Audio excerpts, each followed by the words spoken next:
You know what's great about Houston? We're always rising. We don't rest on past accomplishments. We look forward to meeting and exceeding new challenges. We're creators, innovators, builders. You build it, Houston builds it bigger. You fly high, we fly higher. And what we build to last. Now it's baseball season, and Houston is building again. It's a new team, a new look, and a new attitude. Houston wasn't built in a day, and neither will the Astros. But the talent is there, so is the passion, the excitement. And in the true spirit of Houston, it's being built to last. Built to excel, built to achieve, built to rise.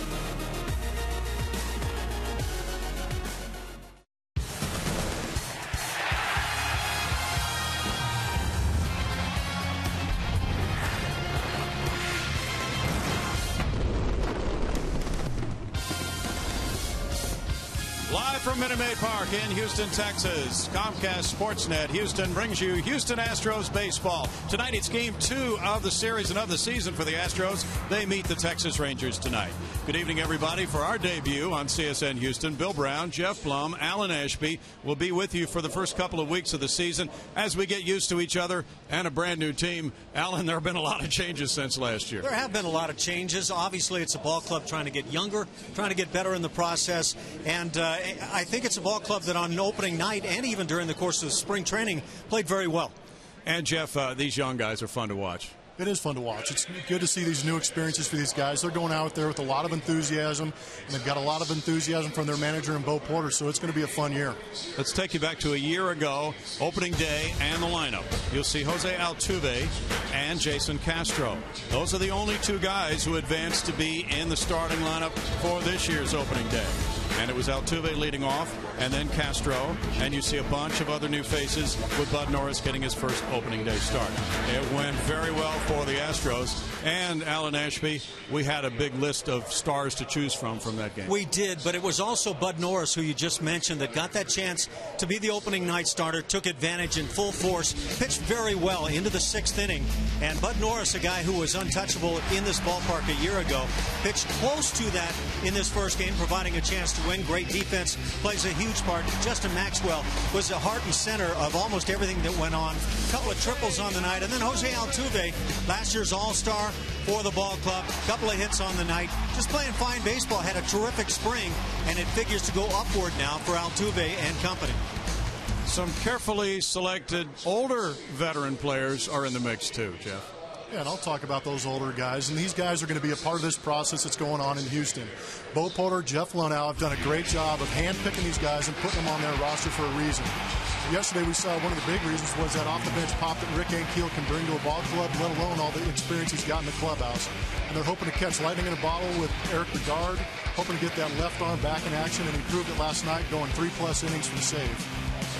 Coming up from Minute Maid Park as Bo Porter's club gets ready for game number 2 of the season against the Texas Rangers. We'll see if they can build on what they did Sunday night in just a moment.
Saturday night, Bo Porter made his first opening day eve speech, and he grabbed a couple of tables, or he grabbed one table, put it out in the middle of the clubhouse, handed everybody chips, and said, "Place your bid." Well, of course, they were all in. He also asked Brandon Barnes to speak to the team, a guy who wasn't a high prospect, and he was told he would never make it out of A-ball. Well, he happened to make the opening day lineup. So his story going right along with the theory, ignore the noise. And the guys were practicing that mindset on Sunday night. You couldn't really tell who won the game because guys were so businesslike. They were businesslike, and they just did exactly what they expected to do. That was win. All right, coming up, first pitch, we're going to talk more about Lucas Harrell, the starter for the Astros.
Tomorrow as well for the Astros and Rangers playing their first series. They'll meet 18 times this season, and so they will be getting to know each other quite well by the end of the year.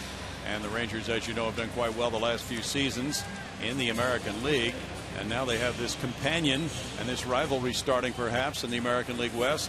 The Astros winning at 8-2 on Sunday. Lucas Harrell now trying to follow what Bud Norris did.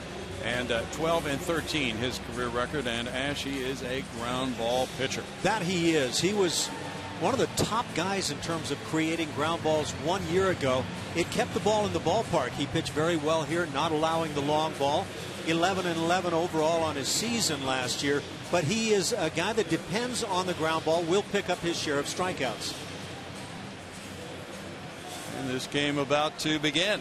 The start times are a little bit later this season. 7:10 starts instead of the 7:05. We did have a 7:05 start Sunday night. And the first pitch to the leadoff man, Ian Kinsler, is taken for ball one. Kinsler at .256 last year had 19 homers. A powerful leadoff man, Jeff Plum, with power and speed. Yeah, he's not your typical leadoff guy, but he does get on base and does drive in runs, and it's tough in this lineup. These guys can drive the ball out of the ballpark, so why not have one at the beginning of the lineup for these guys? But he also does a good job of seeing pitches, working counts, and allowing these guys to get a read on the pitcher early in the game. There's a jam shot and a foul ball. One of the things that Kinsler does bring is that power game you guys talk about. As a second baseman, it makes him extremely valuable. Runs well, could steal bags. But he sets himself apart because he does have that pop with the bat. They talked about moving him to first base this year, and at first he agreed, then he changed his mind. That's a strikeout for Lucas Harrell to open. Starting lineup for the Texas Rangers, who are 0-1 in the early going this season. Ian Kinsler, Elvis Andrus, Lance Berkman, Adrian Beltre, David Murphy, Nelson Cruz, A.J. Pierzynski, a newcomer, Mitch Moreland, and Craig Gentry. Now Harrell, with that strikeout under his belt, moves along to Elvis Andrus, who just signed an 8-year, $120 million contract extension. And he went 0 for 4 in the opener last year.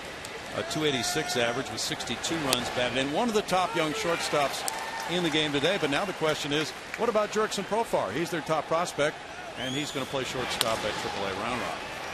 Mounted to shortstop, and here's Marwin Gonzalez taking out number 2.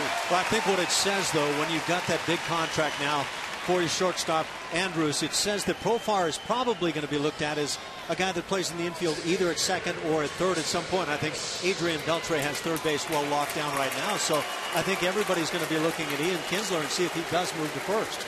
Yeah, and I was reading some of those reports, too, and there was even talks of moving Kinsler into left field even to see if he could pull that off a little bit. You know, obviously his power numbers help him go to the corner positions, but it's going to be an interesting next couple of years for these Texas Rangers. Yep, big decisions. Lance Berkman had 2 hits in the opener in 4 at-bats. He has a 13-game hitting streak here at Minute Maid Park, and the former Astro looks at ball 1. He is the Minute Maid Park leader since this ballpark opened in hits, homers, and runs batted in, and last year had knee problems limiting him to those low numbers. But a very, very dangerous hitter, obviously, when healthy, and it looks like he's healthy this year, Jeff Blum, so far. Yeah, health is a good thing. I had a chance to talk to Lance before the game and catch up a little bit, and I appreciate him wearing my old number, trying to bring back some of that old fire. But, you know, he's a man of a certain age, and you can tell by the beard that it's starting to gray up a little bit, but he always talks about how much he grinds through the game. But when you have ability like Lance does, you know you're going to play the game at a high level for a long time. There's a shot into left field. He hit that one sharply to the right of Brett Wallace for a 2-out single here. And the Astros have Carter in left field, Maxwell in center, and Kale in right. It's Wallace, Gonzalez, Altuve, Pena around the infield with Carlos Corporan, the catcher for Lucas Harrell. So what we're seeing here, Alan, is a different lineup for Houston, and I think you're going to see a lot of platooning this year from Bo Porter. Another thing you see with major league managers early on in the season is try to get as many guys to get into a ball game as possible, get it done early, and then settle into what you want to do for the rest of the year. Now Beltre, this guy is one of the top hitters in the game, Blummer, and good third baseman too. No, he is the ultimate third baseman in my book. He's got power, he's got the glove, he's got the extremely good arm across the diamond, and the perfect guy to have in the middle of your lineup. Nice play. Marwin Gonzalez, long throw, and what a gem! Marwin Gonzalez makes a spectacular play, getting up from the outfield grass to throw out Adrian Beltre. And it's no runs a hit, and the man left for the Rangers, no score. Nice.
It's brought to you by Jack in the Box. Come to Jack in the Box today and try the new Hot Mess Burger.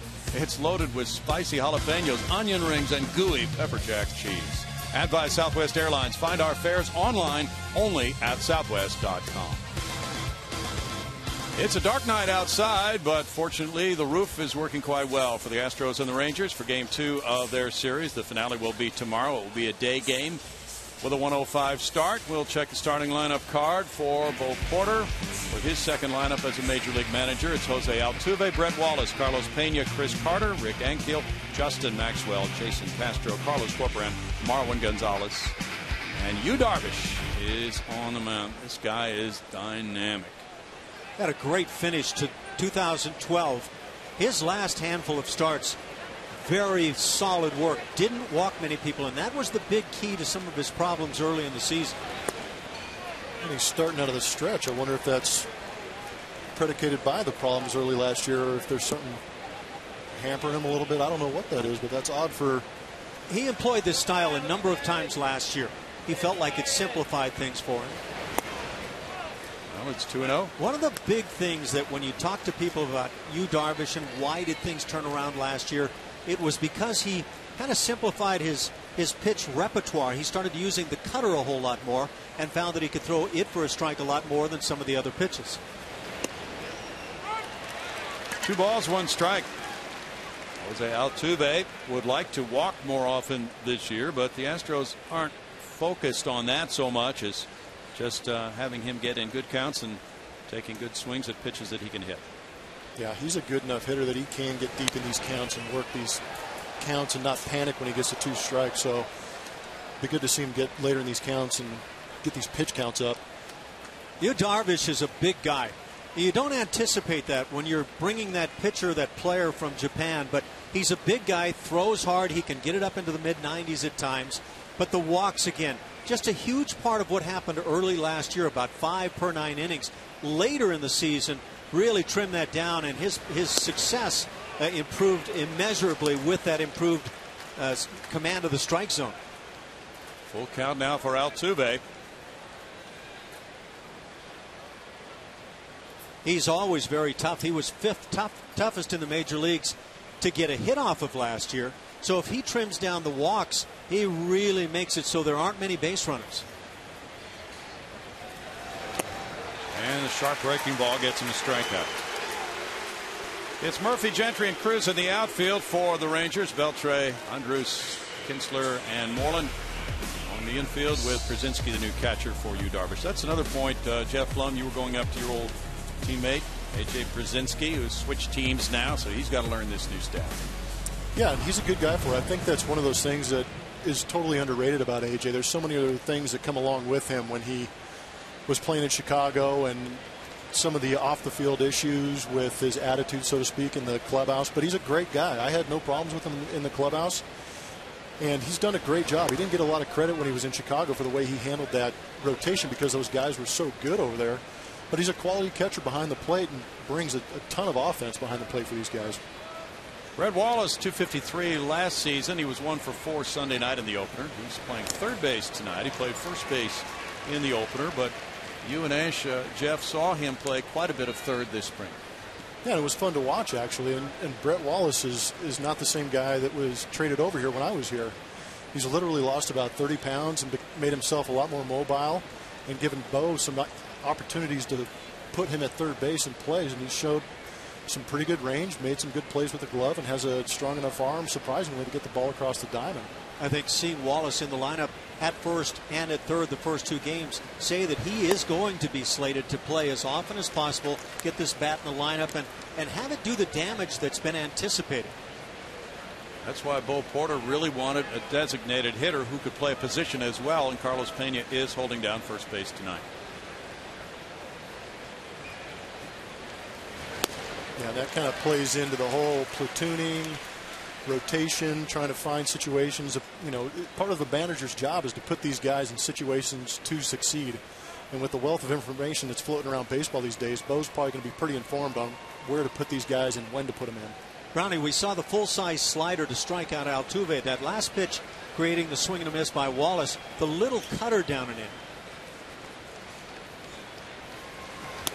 Oh. Yeah, that's nasty. Wow. And he has what, about 8 pitches he can use, Ash? It's ridiculous. Well, I heard Somebody say he's got about 29 pitches he can choose from, but they would prefer he cut that down. But that pitch makes you think Mariano Rivera as it just bores into the left-hand hitter's hands. That is one difficult pitch to hit. Carlos Pena made his 10th career start on opening day on Sunday, moving to the Astros as a free agent after a 197 season with Tampa Bay with 19 homers, 61 runs batted in. The batting average is not the measure of this hitter. He walks a lot, Jeff. Yeah, patience.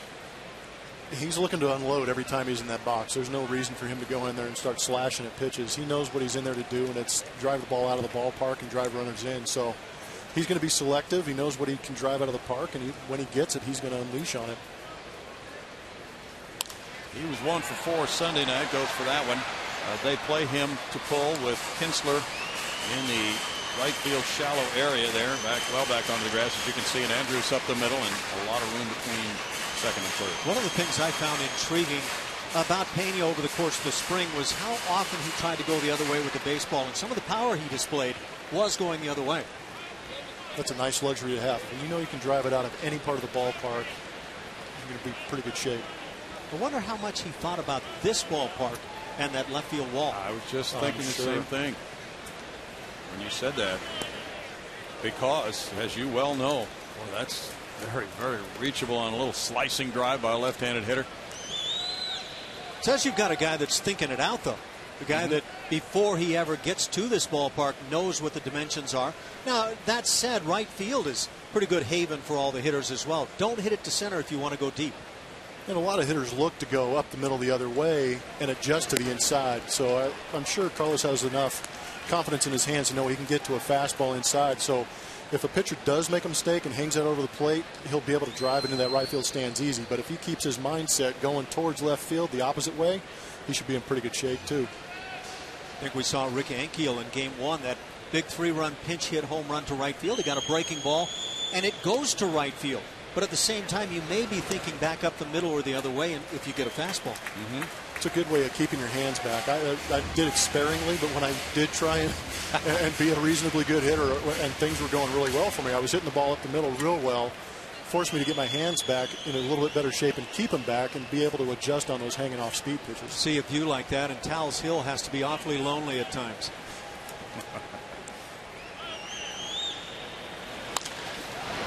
Roller out to Kinsler in right field, and it's out number 3. 0-0 after 1.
You might have noticed the changes in the lineup. The guys have been talking about it tonight. Carlos Corporon is behind the plate. That's because Bo Porter said before the game, Lucas Harrell and Corporon worked really well together during spring, had a lot of good chemistry. So kind of one of those, if it ain't broke, don't fix it, guys. It has been a good pairing, and there's strike 1 for Lucas to David Murphy. Houston native at 304 last year with 15 homers, 61 runs batted in. Now has become a more prominent man, certainly in the scheme of things, playing left field probably every day, batting fifth in the absence of Josh Hamilton. And you can't put it all on him, Blummer, to try to make up that production, but he has been a very good player. Yeah, he is a good player, and over the years I know he's been used in platoon situations and sparingly, but over the last couple of years, especially last year, getting a full plate of at-bats, hitting 304, that's a pretty good thing. Well, you don't even stop there at the 304 batting average. 380 on base percentage. He can slug it as well. 15 dingers on the year. This is a very valuable player. He fouls it back. It's still a 1-ball, 2-strike count. David Murphy used to attend games in the Astrodome as a kid growing up in the Houston area. He was drafted by Boston in the first round in 03. The Rangers got him in a trade in 07. Went to Klein High School, Baylor University. Of course, he always has a lot of family and friends when he comes to town, and now he'll be coming to Houston 3 times each season instead of once. Good command being shown by Harrell early. Changeup's been a big part of things. Tried to come with it there.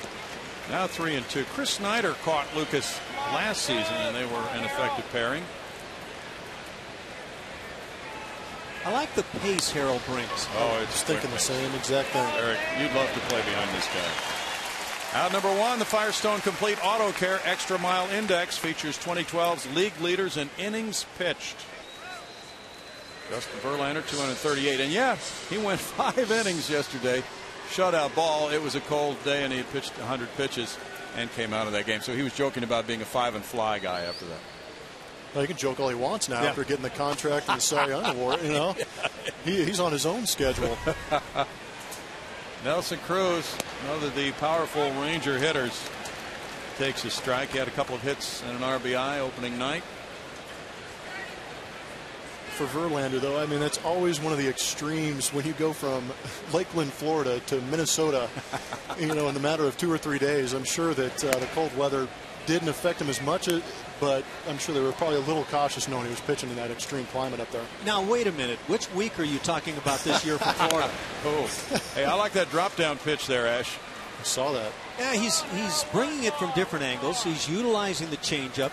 He's delivered a nice little cutter or two. But it's the sinker ultimately that's going to get all the ground balls, or most of them.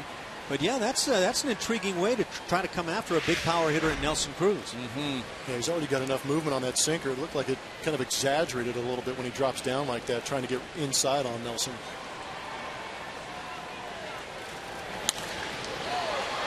Fly ball near the right field line. Rick Ankiel running out of room there, and it's back into the seats. Carlos Corcoran, you guys were down there and talked to him in spring training too. Really worked long and hard on setting up to catch the pitch, and he was working just on setting his eyes behind where the pitch was going, right above his mitt, and that's something he spent a lot of hours on this spring. I think as a catcher, you always want to have that visual for your pitcher to be exactly what he wants, not what an entire staff may say. And I think that's where you'll see some variance with catchers on occasions. Now, we've been talking about A.J. Pierzynski a little bit. He probably sets the overall tone in terms of a pitching staff. But you get some guys, younger catchers, guys who haven't caught a whole lot, and you might adjust from pitcher to pitcher. Harrell pounding inside. They appeal the check swing call, and Andy Fletcher rules it's ball 2. That was a good pitch, a couple fastballs away, and then tried to pump him in. Obviously caught him off guard with that 2-strike pitch, and then put him away with that slider down and away right there. Strikeout number 2. The Rockets hope to reign over the Kings and step closer to the playoffs as they make what could be their last ever visit to Sacramento. Rockets Kings tomorrow at 8:30, only on Comcast Sportsnet. Yeah, it wasn't one of my classmates, but Kevin Johnson, ex-Cal alum, is trying to keep them in Sacramento. That should be interesting. Yeah, very much so. Pierzynski now showing butt. He takes ball 1. A.J. 1 for 4 in the opener. You talked about his good stature as a teammate there with the White Sox for all those years. And now at age 36, he moves on a 1-year deal after hitting 27 homers, driving in 77 runs White Sox said goodbye to him. Yeah, usually you can blame it on decreasing stats or limited playing time due to injury, but AJ hasn't done any of those things yet. He did everything they could ask for and a little bit more. I know that the Chicago had Flowers in a trade, and they had high hopes for him. So I guess it was time for AJ to move on, which is kind of shocking. He had a great relationship with that city of Chicago. Yeah, and Flowers homers in that first game. I don't know what he's going to hit for average. He's a big guy with plenty of power.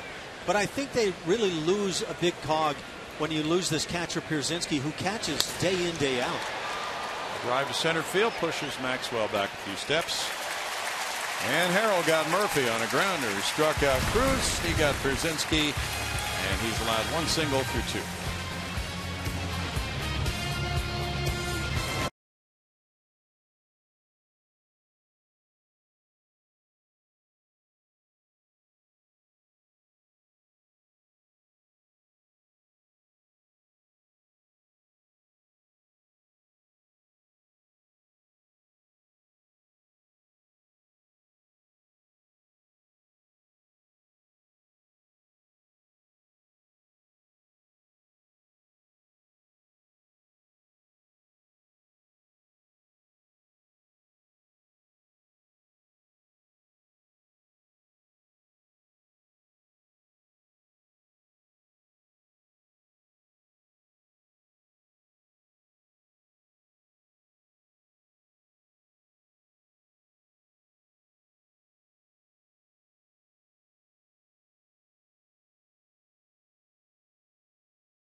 Here on Comcast Sportsnet Houston, as the folks watch from that railing, and we've seen a lot of Astros and Rangers fans intermingling in the crowd. What a nice crowd Sunday night, a sellout crowd, and this place was hopping. Chris Carter now will lead it off in the bottom of the second inning. Former Oakland player playing left field for the Astros. This was his first opening day as a major leaguer on Sunday night. And he's really an important part of the Astros offensive plans in that cleanup spot tonight. Fastball, and it's a good one, isn't it, Ash? You know, most people think that maybe Yu Darvish could be the best Japanese-born pitcher when all is said and done to perform in Major League Baseball. What have you thought so far watching him? Body size, he is cut out to be a Major League pitcher. He's got the arm, and again, a guy that can, on his big nights, go mid-90s with his heater. Seems to have all the pitches, probably has too much. I think the well is probably a little overloaded, but when he kind of carves it down and utilizes what he needs on a given night, this guy can be about as successful as anybody you'll see.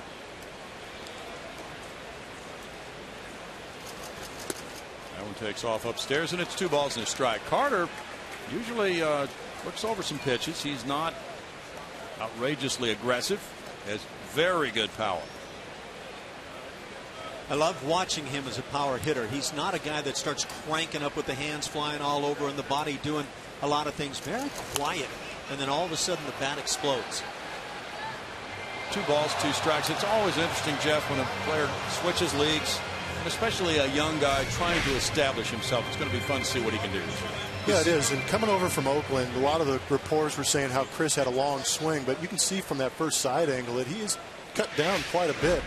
I know John Maley's got certain mechanical language that he uses with these guys to reinforce what he's trying to teach. but it looks like his load is pretty minimal, but he is strong through the ball, and he's got enough power in there that he can be short to the ball and still drive the ball out of this ballpark. Yeah, Jeff, could we ask you to explain some of that terminology that John Maley has? I am in the process of working on a Maley dictionary. Oh, nice. We're going to have to probe a little bit deeper to try and figure out what exactly certain, hot words mean to these guys. Got to sell big around the ballpark, I'll assure you of that. 3 balls, 2 strikes. Nothing like baseball lingo. And then there's the inside baseball lingo you're talking about, right? Always goes a little bit deeper, yeah. And part of a hitting coach's job is to find that language, oddly enough, that can communicate to his hitters what he's trying to get them to do in their swing and what to look at. So, sometimes it'll be a phrase for one guy. It'll mean something to Chris Carter, but it'll be completely meaningless to a J.D. Martinez. So he's walking a fine line, but he's done a good job of it so far. I mean, obviously in spring with the power numbers and on-base percentages they were putting up and slugging, he got them working.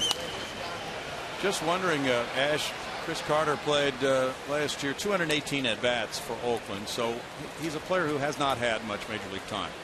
And guessing that he probably did not face too many guys like you, Darvish, last year, would you say that would be accurate? He probably was taking a seat when somebody like Darvish pitched. Well, that's intriguing. He played in the American League West. That means he played against the Angels and Jared Weaver, who will give you about as big a crossfire as you'll see. But this slider and combination of pitches from Darvish, awfully tough. I think that there's a lot to be considered about that question, though. Is he game ready for all of the big names now that he's going to face as he bats in the 3 and 4 spots for the Astros? Right. This is his first at bat against Darvish.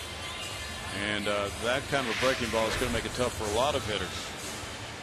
Rick Ankiel belted that 3-run pinch homer to really change the fabric of the game, taking it from a 4-2 lead to 7-2 as a pinch hitter against Derek Lowe Sunday night. And there's a strike to him. What a thrilling moment. That was his 5th career pinch hit homer. And this place went nuts. I think it's a credit to Rick Ankiel's demeanor too, and some of the processes he's had to go through, being able to take it, sit on the bench opening day, give it to Brandon Barnes because of the left-handed pitcher, and have no qualms about coming off the bench and hitting that big home run. It says a lot about his character and what team means to a guy like this. I think there are times in a career where things start to mean more to you.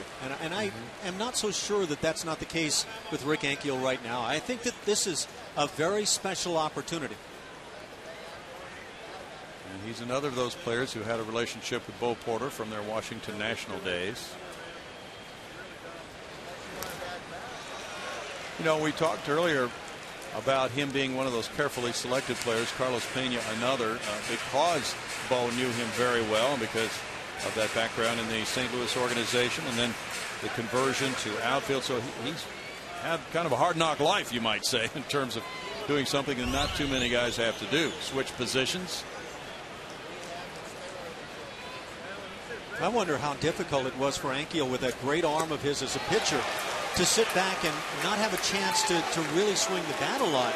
Yep. Because I have a feeling with what we've seen in his career as a hitter that he had to be thinking, I'm better than this guy. Yeah, and he has been better than a lot of them.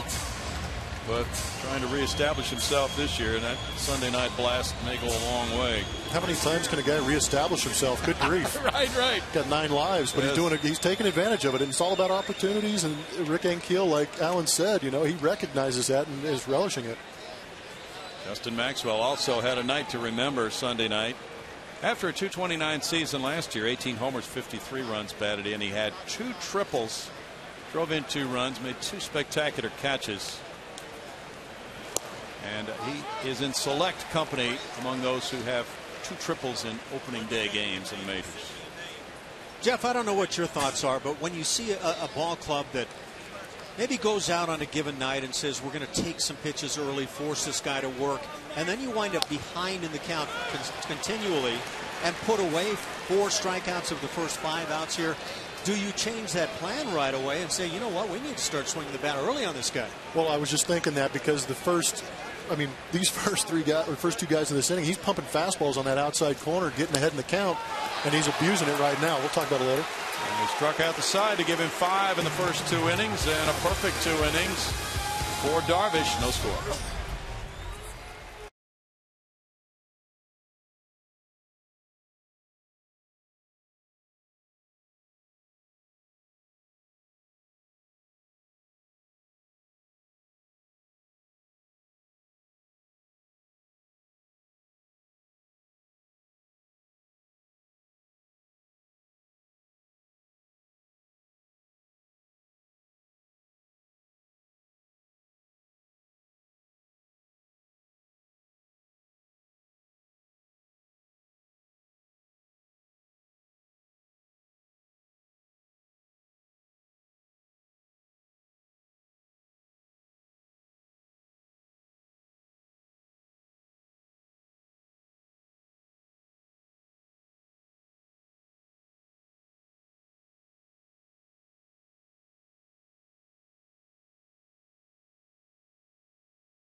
On the Oakland A's, first pitch is at 6:10. The first 10,000 fans will receive an inaugural AL West baseball. Call 1-877-9-ASTROS or visit astros.com to get your tickets today.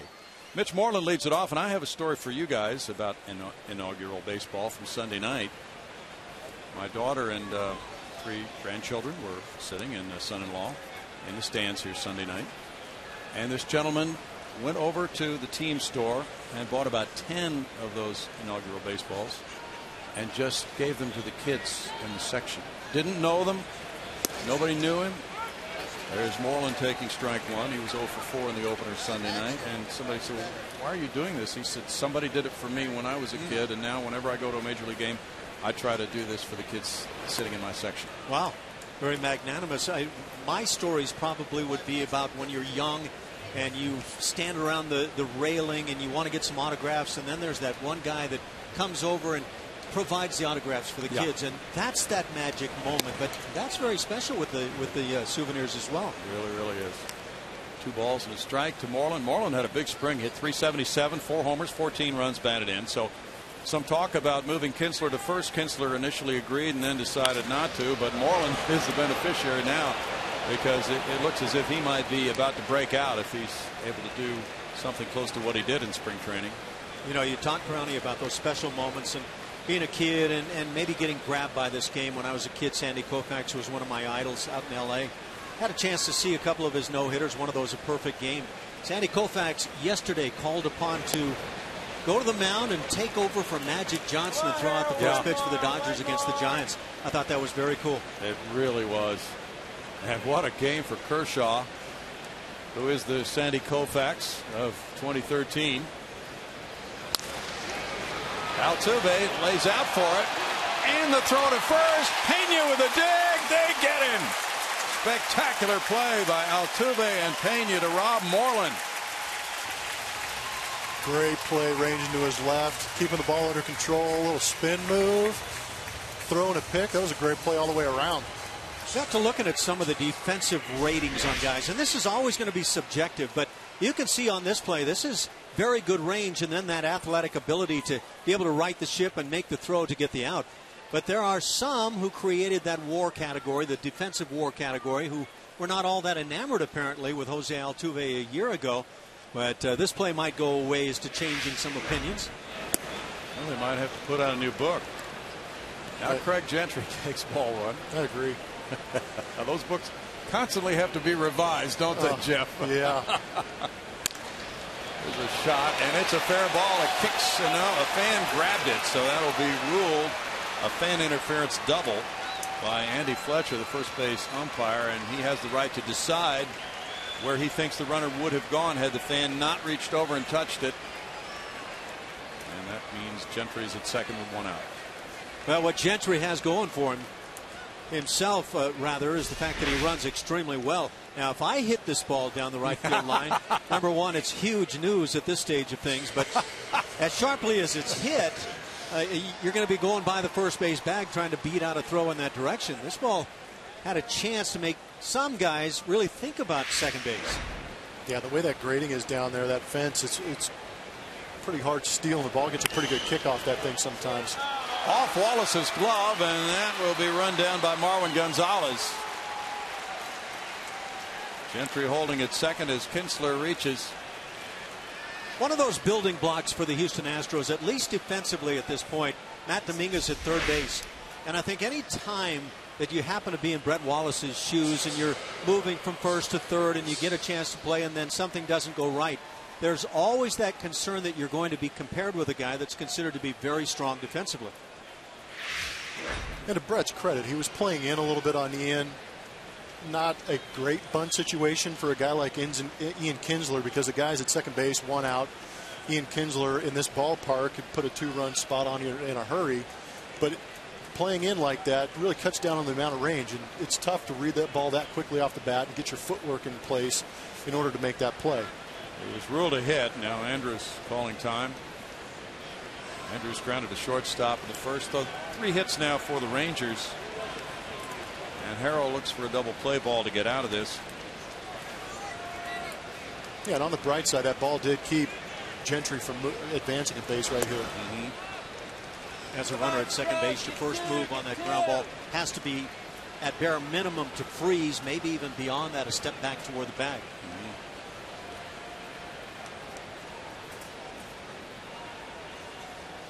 Rangers a very powerful offensive team, of course, last year, but no Hamilton now. 2 balls and no strikes. I think Robinson Cano is happy to hear that Andrus signed for that kind of money. You know it. He fired his agent. Did you see that? He's going the Jay-Z route. Yes, he is. That's going to be interesting. Very.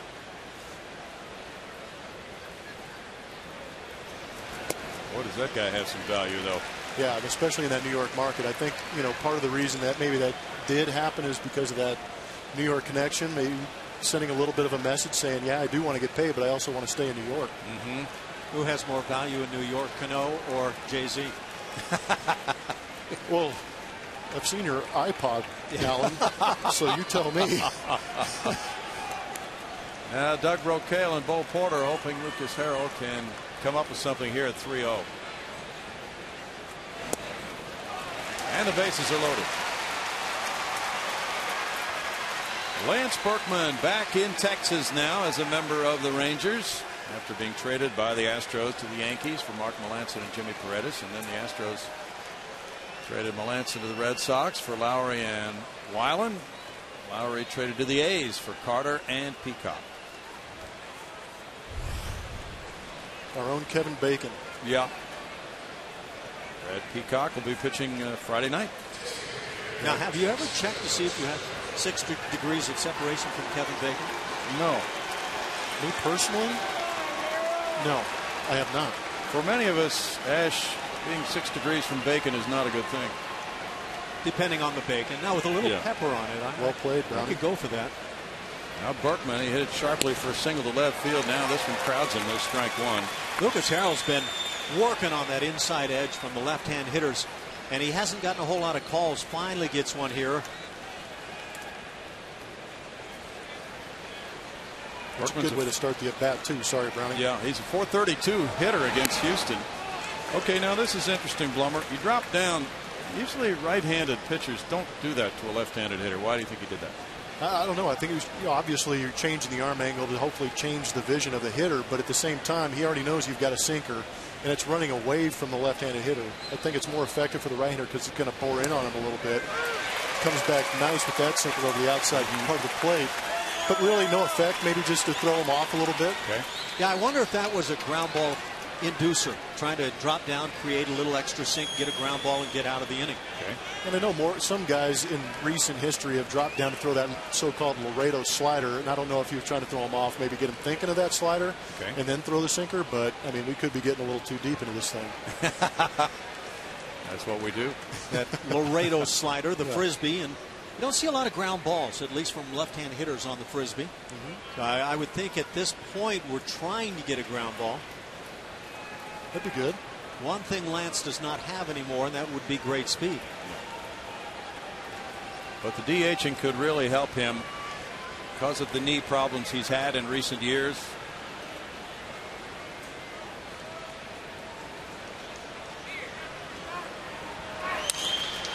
Slapped into left field. They'll get one run home. Stop sign. And the bases are loaded with a 1-0 Ranger lead. Berkman drives in his first as a Ranger.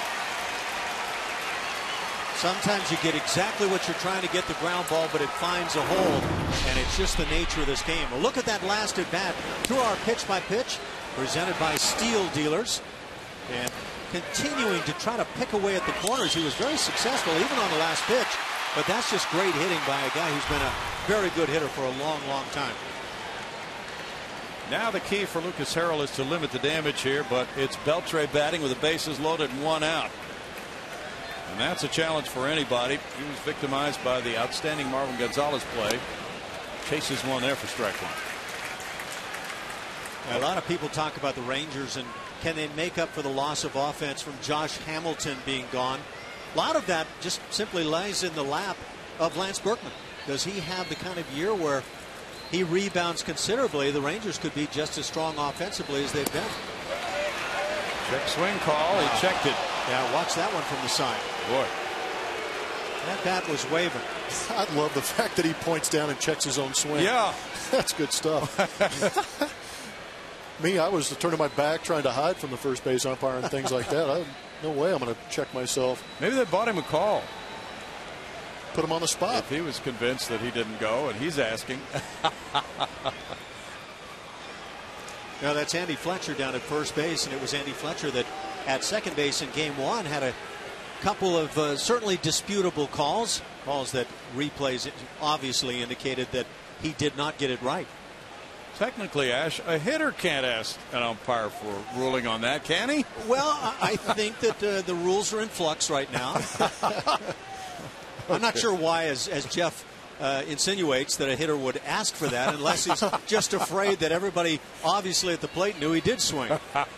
Maybe he's threatening him. He's kind of like, if you call this, I'm going to, Yeah, I'm not so sure I didn't swing right there. Check that one. Yeah, just for good measure. That's a conversation you don't often hear at home plate. He's got that brim pulled down tight over his eyes, too. Yes, he does.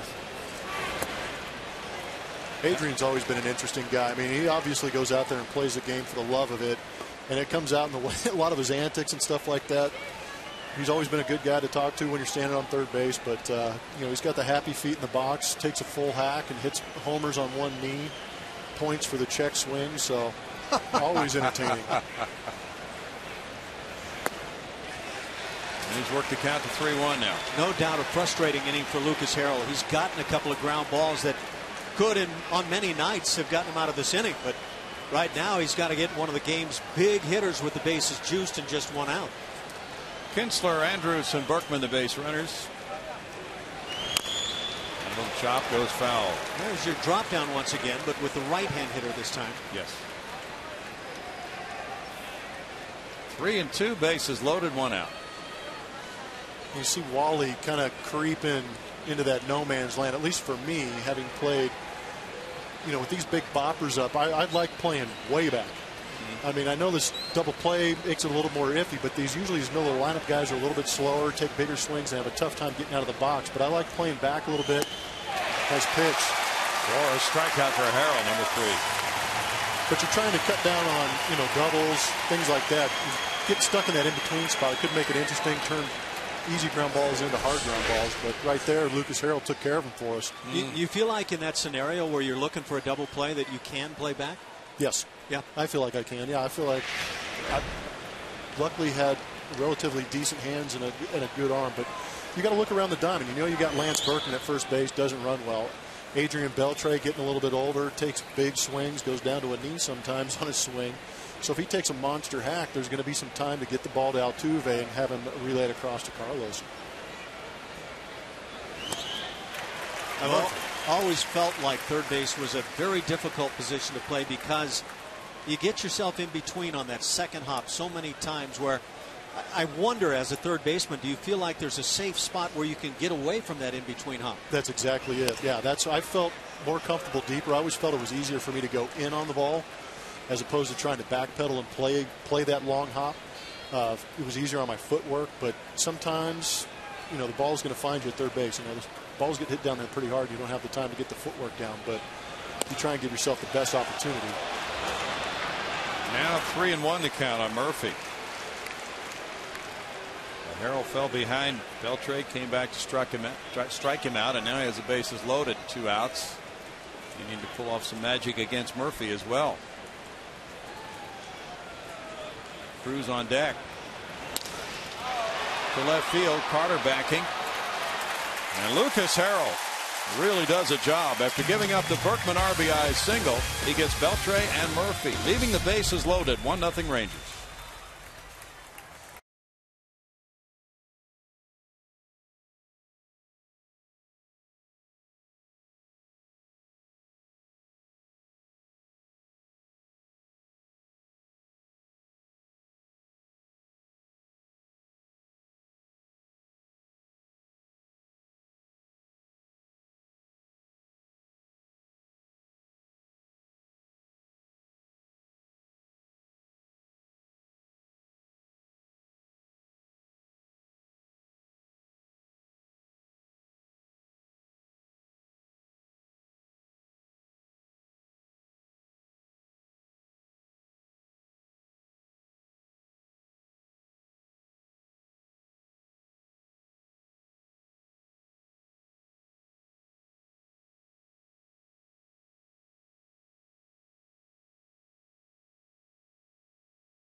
Saturday morning at 9:30 on CSN. Chevy Hometown Kids, where it's not about the score, but the experience. Good experience tonight for those folks. 1-0 ball game as we go to the bottom of the third, and Yu Darvish has really held the Astros spellbound, striking out 5 of the first 6 men. He now has a little run support and goes against the 7, 8, 9 hitters. Jason Castro, the DH, is the number 7 man. He'll be followed by Carlos Corcoran and Gonzalez Marwin batting ninth. Castro 0 for 4 on opening night. He called a good game.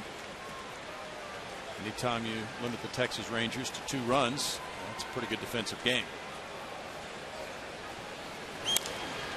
Rolled out slowly to Ian Kinsler. 1 pitch, 1 out for Darvish. Well, Yu Darvish to this point, 7 outs into the ball game, looking like a guy that should be considered one of the dominant pitchers in baseball. That slider can be so filthy. He's gotten on top of it for a strikeout. He's created the little small cutter. That probably in that cutter range, there's the over-the-top job for the strikeout. But he can spot that fastball very well.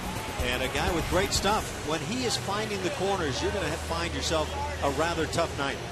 Yeah, that's exactly right. When a guy's painting like that, then has 2 devastating breaking balls like he's working tonight, you're going to have some issues. He is a buzzsaw so far, retiring the first 7. Now 29-year-old Carlos Corcoran from Puerto Rico. 269, 4 homers, 13 driven in last year. This year his first time on an opening day roster.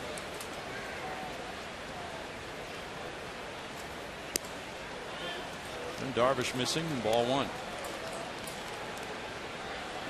Tomorrow it's Alexi Ogando for the Rangers. Philip Humber makes his Astros debut. He'll have family and friends we'll be watching him for the 105 start. He's first as an Astro for the former Rice Owl. 1 ball, 1 strike. Astros got some pretty good starting pitching over the course of the spring. I thought Philip Umber was among those who pitched extremely well. Yeah, he did a great job. Found that arm angle. Was able to work on some things. And with the success he's had in the state of Texas, it should be a pretty good year for him. 2 balls and a strike. Forget Texas. How about in Seattle? That went well. Yeah, he's got to be happy to going to that ballpark a couple more times than normal. Well, we'll be heading out on the first road trip of the year Sunday. It'll be a 3-city trip for the 3 of us. And Seattle's the starting point of that one. 2 balls, 2 strikes. Oh, there's a fastball right through the gut of the plate, and you get the swing and a miss. If you're hitting and you're not handling this pitch, you're likely in trouble. Yeah, I was just saying, when a guy's going good and you get that one heater down the middle, don't miss it.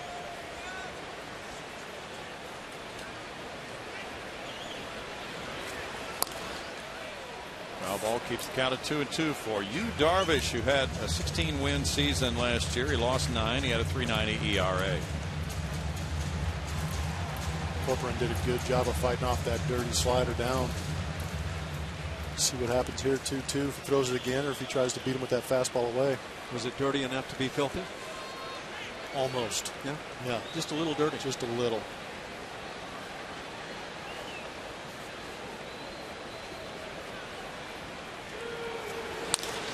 We'll tap back to Darvish. And that's 8 in a row set down by the 26-year-old from Osaka, Japan. He said he lost weight and gained muscle in his upper body over the winter. Yeah, but who doesn't have that story going into spring training? That's a good one to go in with. Yeah. How many guys come in and say, well, I gained weight and I lost muscle mass? I had a bad off season with all the holidays, you know. I ate a tub of brownies every night for dinner. Oh, that's the broadcaster line. I really tried to load up.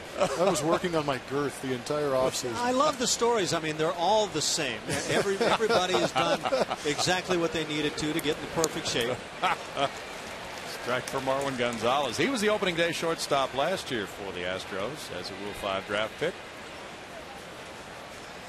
Very versatile player. He can play anywhere on the infield, and in fact, he can fill in the outfield if needed.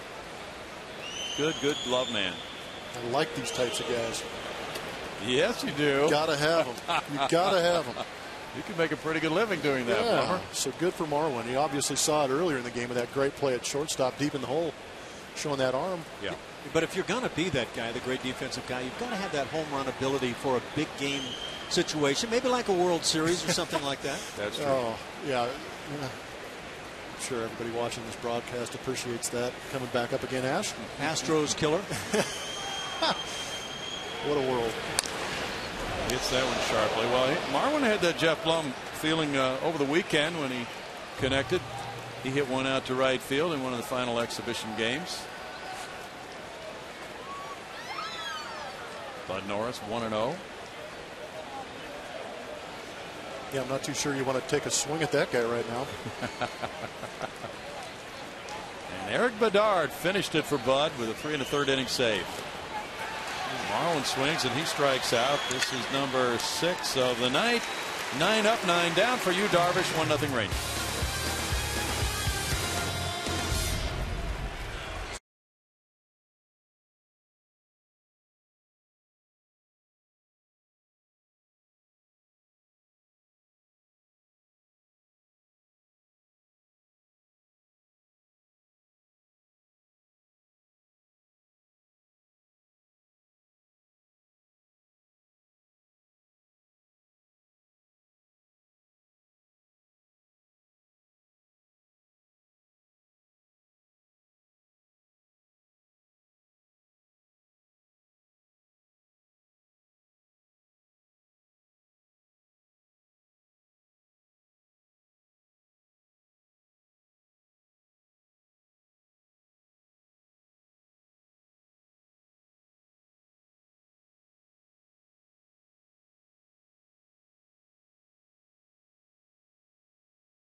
methane. And Rangers skipper Ron Washington has actually been a good source for Bo Porter. Porter said that when Washington got his job with the Rangers, he was one of the first few people to call and congratulate him. And then when Porter got his job with the Astros, vice versa.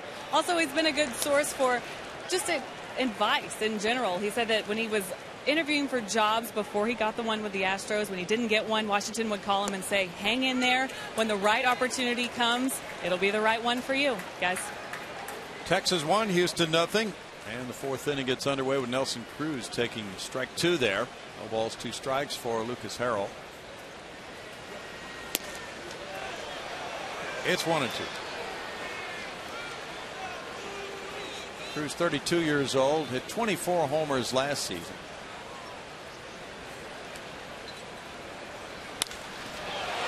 Out to center field. Maxwell's running out of room all the way back to the wall. Leaping, and Maxwell brings it in.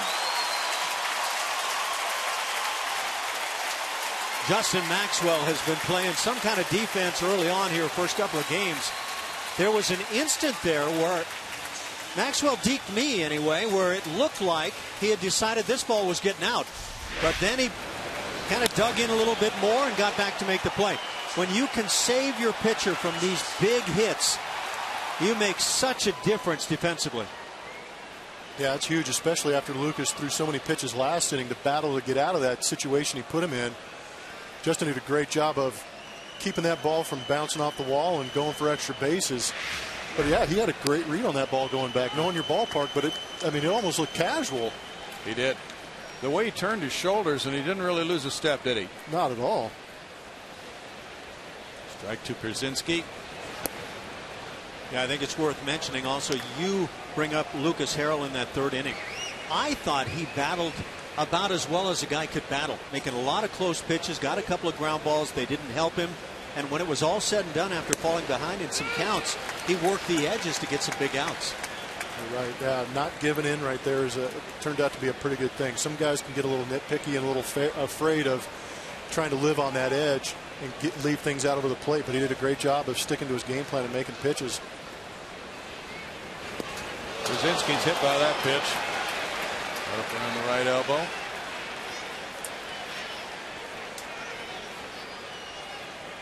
Now Moreland.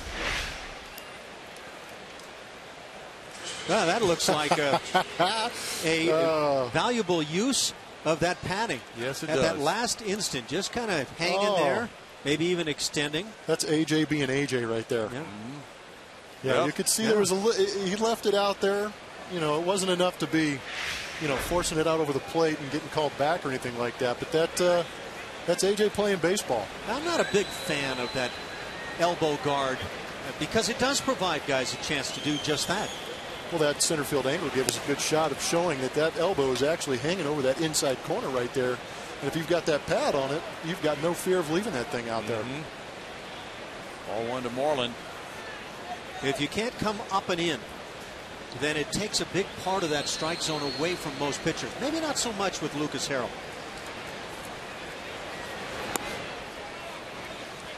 Yeah, you watch on this replay, you can kind of see AJ notice it coming in and kind of leaves it out there just a little bit longer than you would had hoped. But most guys shy away from contact. But when you got that monster pad on there, why not leave it out there and get on base for your guys? It looked like he knew the wing had a chance of taking one for the team. Bouncer Harrell. Gonzalez. And on to Pena for an inning-ending double play. And in the middle of the fourth inning, it's 1-0 Rangers.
Lucas Harrell, the heart and center of this. He creates the ground ball to get the pair. But look at this throw right up over the bag. Gives his infielder a great chance.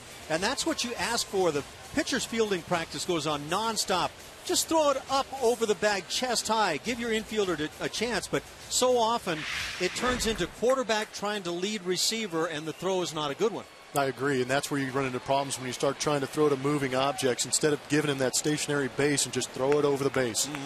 Those guys at short and second, they're great enough athletes. They know the play's coming their way, and they're good enough to get out there and make the play. Really nice to see it done well. Jose Altuve takes a slider up, and it's 1 ball, no strikes, and he struck out on a 3-2 pitch back in the first inning. Darvish has fanned 6 of the first 9. He was 5th in the American League in strikeouts last year, with 221 and 191 innings, averaging 10.4 for 9 innings. That's the second best average. And he's up with that pitch as well. It's 2-0 to Altuve. Yeah, let's see if we can do something the second time around against you, Darvish. That first time around was a little ugly, but hopefully we maybe saw some tendencies or picked up on a little something out of the windup, and maybe these guys can make the adjustment. Darvish is 6'5", Altuve 5'5". In the air, foul and out of play. For me, the first adjustment I would go after offensively is let all the guys know, look, he's throwing strikes. He's putting hitters away with either good breaking balls or pitches right on the edges. Let's go after some early fastballs if you get them.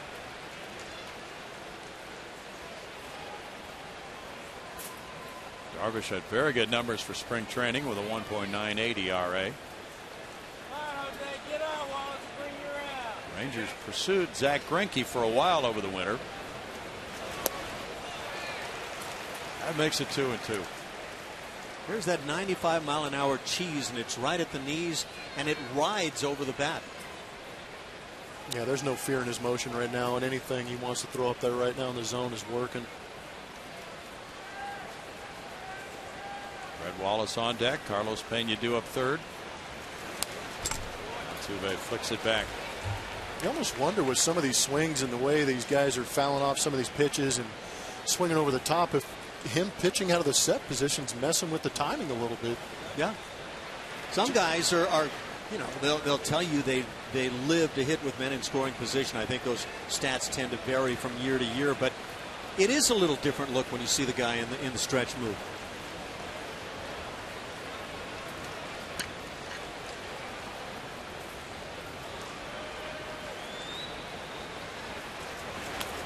And there you saw he can hold for a little bit longer. Out of that set position, he can hold for really long. There's nobody on base, so he can come at you kind of quick. Whereas in a windup, you know, as soon as he steps back, brings his hands up, he's coming in motion to get you at home plate. But coming out of the set, you really have no idea when he's going to come at you. You know, the Astros without a base runner yet against Darvish, but he is ready when they do finally get a man on first. Altuve's down on strikes. It's a whole new ball game for the Houston Astros, and prorated season ticket packages and flexible mini packages are available now. To learn about all the exclusive benefits and pricing, call 1-877-9-ASTROS or visit astros.com.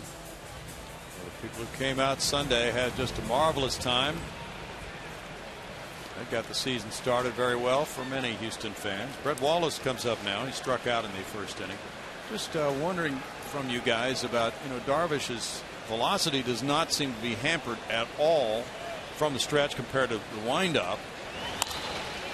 And yet a lot of pitchers would tell you very quickly they prefer the windup for a lot of reasons. Yeah, that's a very good point. Usually guys out of the windup do lose a little bit of velocity, but for whatever reason, I'm sure being 6'5" and having that nice lanky whipping arm isn't hurting at all. But yeah, he's found a way to create great velocity out of that set position. And who's to say he hasn't lost some velocity? He's been up to as much as 95, but from the windup, he conceivably could be higher. More in the tank.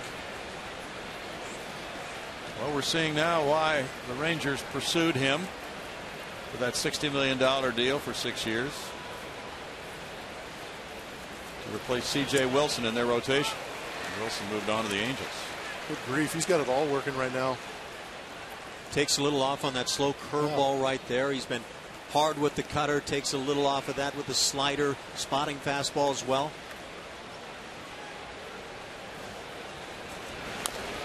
Wallace taps the foul. There was a little peek at what you were talking about, Jeff. He has slowed down at times from the stretch, but that time after coming set, very quick to the plate, as if he maybe had a base stealer on base. Yeah, it's tough to anticipate. And that, that messes with the hitter's rhythm. You see Brett's got his hands out away from his body, so there's a certain trigger in his swing that tells him when to get those hands back. And if Yu was coming out of the stretch like this, he could come at any second, so it's almost a knee-jerk reaction to get those hands back, and that'll mess with your swing.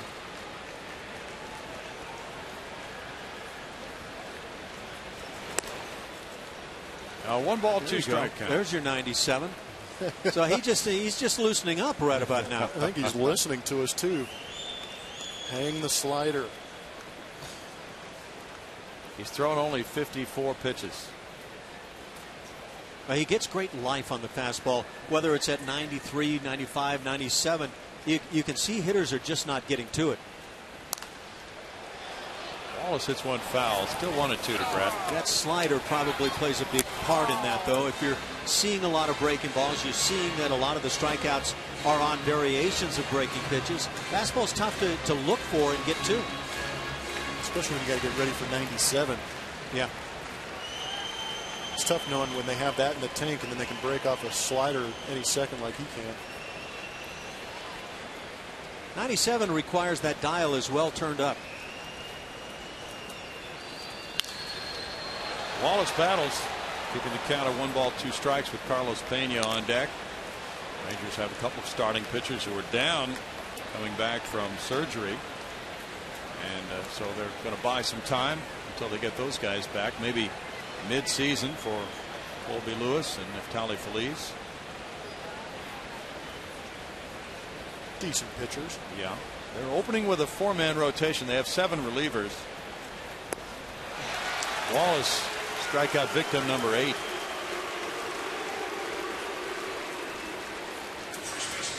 Yeah, it's funny, a lot of times in the dugout, what you hear hitters that come back to the bench saying is, he's got nothing. We'll get this guy. And I'm kind of wondering what the commentary is right now in the Astros dugout. Breaking ball has been dynamic. It has, and you can see it right as Brett is starting to take his swing. When he's about ready to try and make contact with it, it seems like 15 feet in front of the plate, that thing starts to break and goes right under his bat. Have you ever found a way to explain why some guys are hard to pick up and other guys you can see it easily? I have no idea. I know that Darvish, I know Roy Oswalt wasn't to the stature that Yu Darvish is, but they have a similar fastball and a similar slider. And I just think the way they get so down in their windup and create that angle.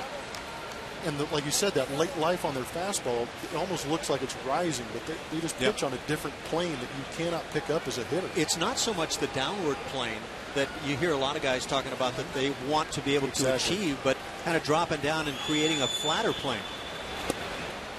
Yeah, when it comes out of his hand, there's no depth to it. Right. It's just coming straight at you. It's almost like, it looks like visually it's picking up speed as it gets closer to you. Yet we listen to pitching coaches and managers talk nonstop about the depth and the angle and all the stuff his pitcher created on a given night. You really can't realistically say this about Yu Darvish. Yeah, but right now, if you're one of the reserves, you might be a little bit thankful. Not a bad night to get a night off. Try and catch you with a second go around on an off night, hopefully. But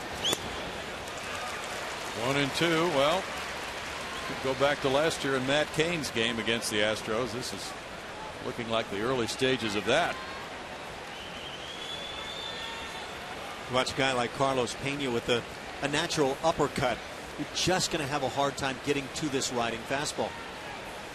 Yeah, that seems to be one of the books on Carlos, is that high heater's having a tough time laying off in it. Like you said, the uppercut combined with that high noise is going to not be good. Oh my. Again, he strikes out the side as he did in the second inning, and that is 9 strikeouts among the first 12 batters faced by Yu Darvish, who was perfect through 4 with a 1-0 lead.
that hat so we can outfit ourselves for the upcoming road trip, Jeff. His dad looks pretty happy he wore that to the ballpark. Oh, yes. Gosh darn it, son. What did you do that for? He's just angry because that's his hat.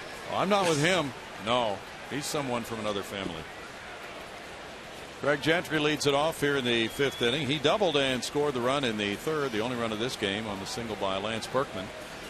4 hits for the Rangers. No base runners for the Astros, so that makes it tough for Lucas Harrell, who had to work out a bases loaded trouble in the 3rd inning with 1 out, getting Beltre and Murphy. And he hit Przinsky with a pitch, but followed that up with a double play ball in the last inning. Lucas Harrell made what I thought was a very mature comment coming into this start. He said, I'm not facing Yu Darvish. I'm facing the Texas Rangers hitters, and they're a tough bunch. But I think the deeper you get into a game like this, despite how well Lucas Harrell may be able to pitch, ultimately he is going to face Yu Darvish when he has a night like this going. Yeah, it's a pretty good matchup so far.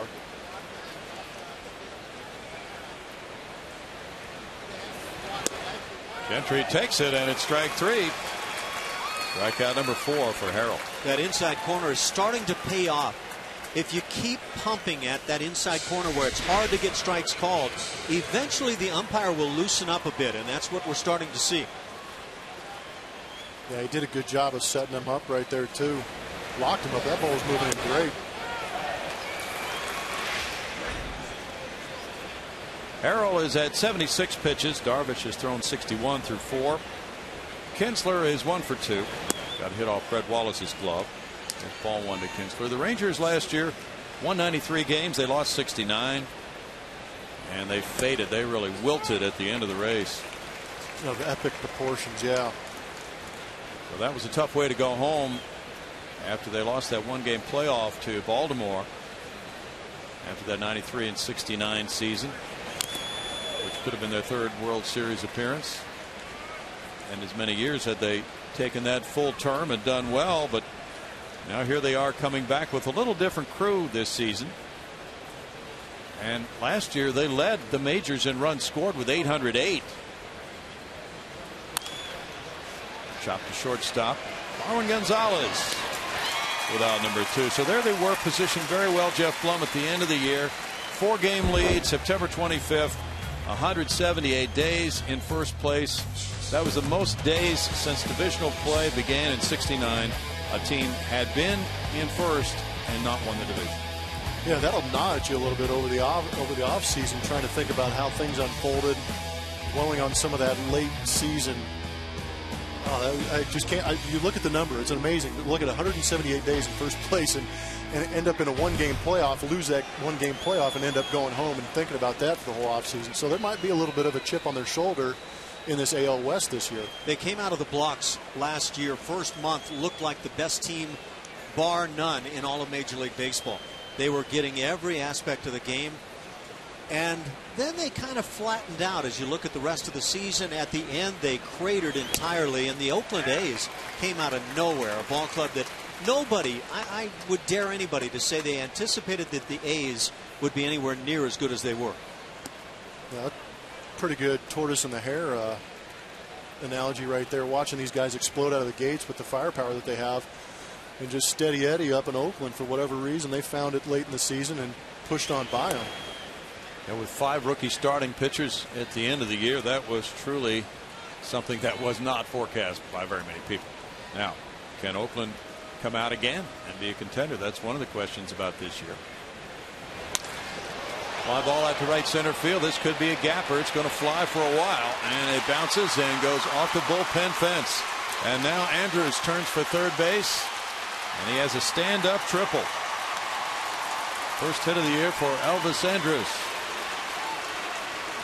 It's not easy to find that major league shortstop that can play the position and play it extremely well, and at the same time do the other things offensively. Hit with some pop, run the bases, but that's who Elvis Andrews is. And you can see why they locked this young guy into a long term now. The Rangers trying to tie up some of those very talented players they have. Yeah, it was a good move, and I think it's surprising. I was looking at his numbers. He's driven in 60 runs in the last 2 years. I mean, I understand that their lineup is stacked and they've got a lot of guys that get on base, but still, even so, you got to be a pretty good hitter to drive in that many runs out of the leadoff spot. True. Or even the second spot, I'm sorry. Lance Berkman's 2 for 2 with an RBI in this game. 2-out triple by Andrews. Gets Berkman a runner at third here. That was hit number 5 for the Rangers. They've left 4. Berkman looks at ball 1. Lance said his mom and dad are here tonight.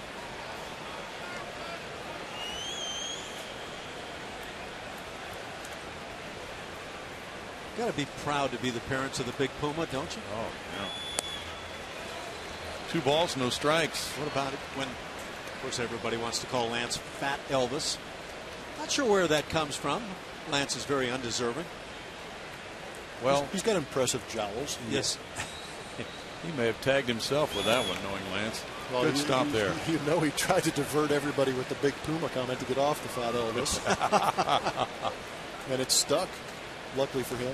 What an honest guy he is. He will not feed you the pablum. He'll come at you with the real story. Intentional walk coming here now after the count went to 3-0. And Beltre will come up with a fresh count. That was the 7-3 ball count of the night for Harrell. Yeah, and this will be an interesting matchup. Harrell's had pretty good success against Adrian the first 2 ABs, punched him out the last AB. But Adrian's one of those guys that didn't give in to the collapse of last season, finishing strong. But right now it's going to be a great matchup. Beltre now 5 for 9 lifetime, including the 0 for 2 tonight against Harrell. He came up with the Dodgers. There's a strike to Beltre. Nice to get that call to start with right there on the inside corner. Beltre has really found a home with the Rangers after moving on to Seattle and Boston. He joined Texas in 2011. Gonzalez to Altuve for the force on Berkman. No runs, a hit, 2 men left. Middle of the 5th inning, 1-0 Rangers.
Baseball everywhere you go.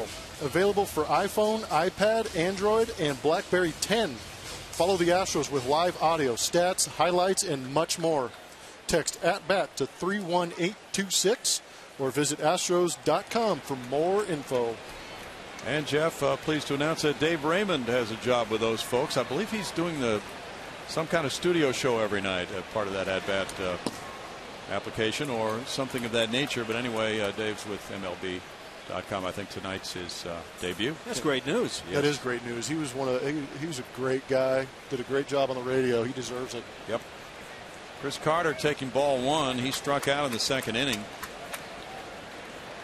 I miss Franklin. Yeah. He's good people. Well, you know, you've been around this game for a while now, Jeff. When was your first year as a professional? 1999. Okay, so all the people you've met, all your various stops, it's really a bond, isn't it? You could see somebody not having seen that person for 10 years, and it's that bond is still there, isn't it? Absolutely, yeah. Fortunately, I spent 5 years here in Houston, got pretty close like Alan. You know, doing the radio side, had a chance to meet him in the early 2000s, and obviously we still somewhat get along, which is good news. Yeah. But, well, I abused him. He was too nice on the interviews. Yeah. Yeah. Well, apparently I gave you too hard of a ribbing earlier in spring. And well, apparently paid the price. Yeah. But yeah, that's the beauty of baseball. You're never out of contact with these guys. Fly ball left center field. Murphy backing at the wall. Darn it. Carter retired. 1 out, and still the Astros are looking for their first base runner of the game. Hoping that was going to be the opening right there. Lead it off with a blast to tie it up and keep moving, but just not enough. Well, contact is an improvement, isn't it? The way this guy's throwing. There's that nice short stroke that we were talking about. He's quiet for a long time, and all of a sudden hands explode, and just got under it a bit. That's 13 straight retired by Darvish to start this game. Rick Ankiel struck out in the second inning.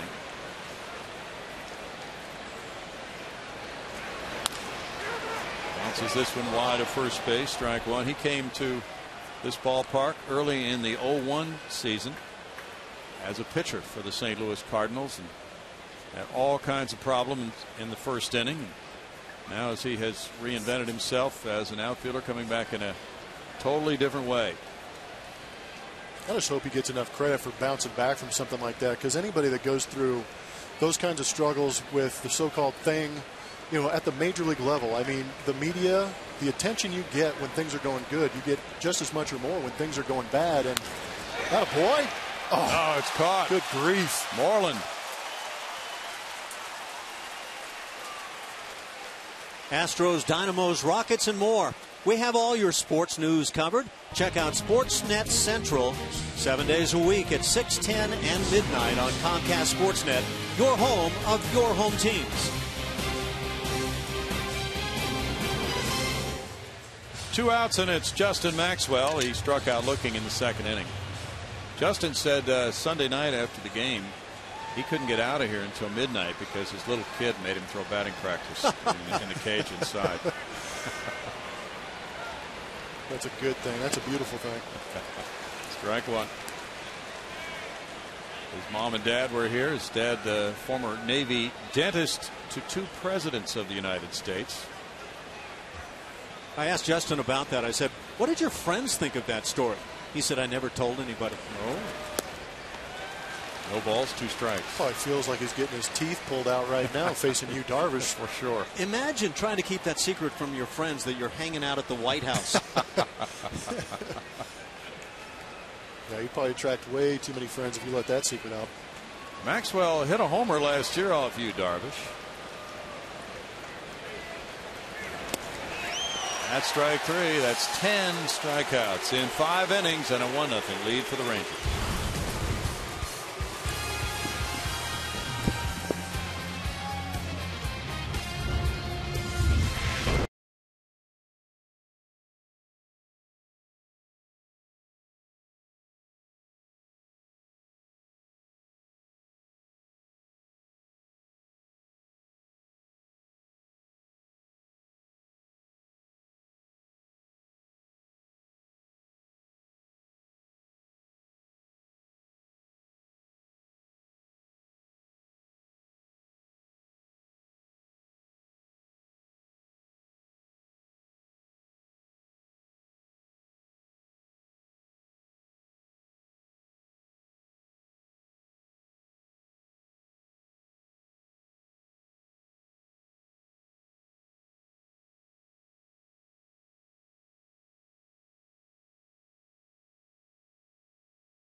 to National League Baseball, where as we enter the 6th inning, Lucas Harrell would be due up third in the bottom half. So it's a totally different way of managing as Murphy leads it off in a 1-0 game, and there's strike one. The Bo Porter does not have to be concerned about pinch hitting for Lucas Harrell, and it's quite different for the manager in making that decision of how long to leave a pitcher in the game. But he has shown a lot of battle in him tonight, Jeff Plum.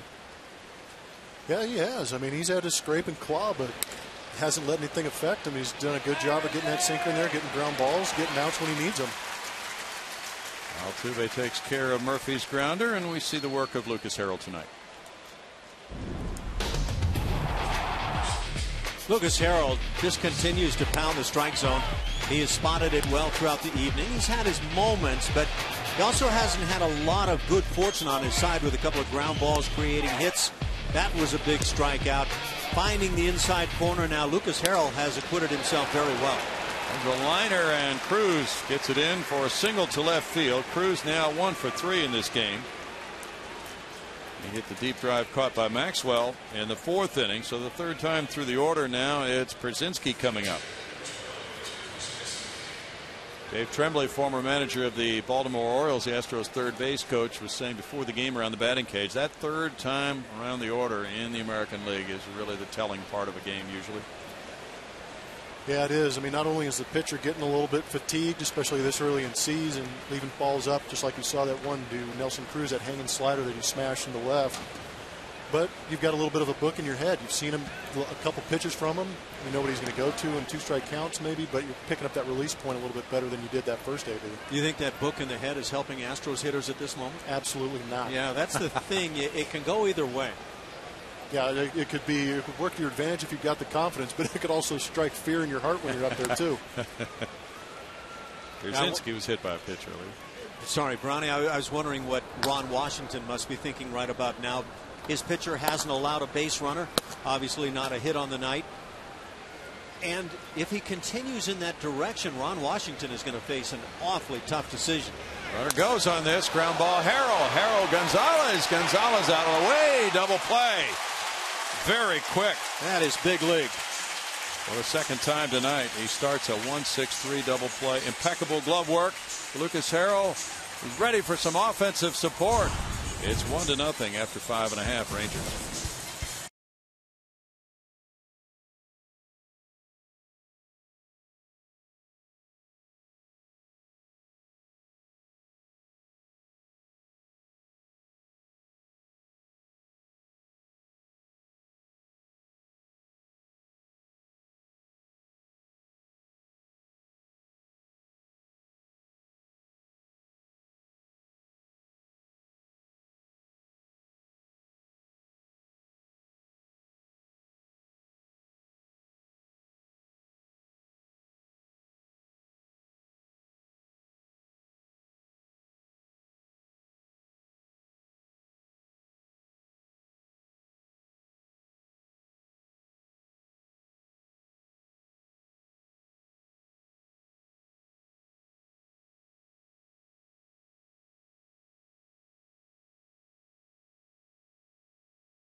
And what a time to do it. The runner was on the move. It was a hit and run, and Harold didn't panic whatsoever and got that ball to Marwin for the double play. But you can tell how important it was to him to get out of that inning right there. Love the fist pump, and he probably did that even more so for the offense. See him coming off the field with a fist pump? This might be the inning that he's trying to tell those guys, let's go. Get the offense going. I've got out of this thing 1-0. This is our opportunity. Doug Brocail with an arm around him. As Jason Castro, the DH, leads off. He grounded out earlier. Back to that double play. Barrel into the bat, flying out toward the mound as well. So there was a lot going on. And Lucas Harrell, like you say, no panic at all. Got rid of the ball like an infielder trying to set up a double play very quickly. Doug's probably trying to break the news to him that maybe the pitch count's getting a little high. They may have to make the adjustment and bring somebody in and whatnot, or they could be scouting for next inning, telling them what's working and keep it going. Well, the Astros have had the bullpen busy with the lefty Xavier Cedeno and right-hander Reiner Cruz. They are both getting ready. Carlos Corcoran on deck. Now it's a 2-ball, 1-strike count to Jason Castro. He looked sensational, Ash, this spring. What a spring. In all facets of the game. In fact, in game 1 a couple of nights ago, nice quick release to throw out a runner after a good jump at first base. But with the bat was where I thought he shined maybe as well as anybody on the club this spring. 2 balls, 2 strikes. And that power game was a big part of what he did. Yeah, it's got to be nice for him to know going into the season that he is at 100%. Batting through that ACL a couple years ago and then going through a full season. Not quite sure if it's 100% or not, but taking that full off season and get that thing healthy, work on building up the strength in it, and going into the season is a huge bonus for him. And it paid off in spring training. Hope to see a little lightning here.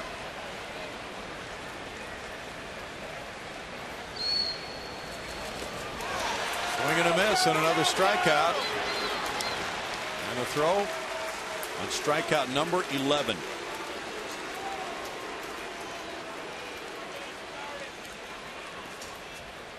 It's clear-cutting season, and the Dynamo's Davis and Bruin will be sharpening their axes when they visit the Portland Timbers. It's rather cute. Houston at Portland Saturday, April 6th at 9:30 p.m. only on Comcast Sportsnet, your home for your home teams. Darvish has tied his career high for strikeouts in a major league game with 11. And that's her 5 1/3 innings. Now Carlos Corcoran, who grounded back to Darvish, comes up next. Astros trying to get some glimmer of hope going here. It's only the 6th inning, but they just haven't had anything going. And you know, it's one thing to have a young ball club like we do and have some of the growing pains that we've talked about, and I'm sure we'll continue to talk about throughout the season, where guys are going to be swinging at some bad pitches, making some bad choices, you know, on the field and things like that. But Yu Darvish is dealing. Yeah, this guy is. I mean, he would give a great team fits right now with some of the stuff he's throwing up there right now. There are times as a starting pitcher you just simply have to learn to hang with him. You have a great night, and I think Lucas Harrell falls in that category tonight. He has pitched very, very well, but he's been outdone by Yu Darvish to this point.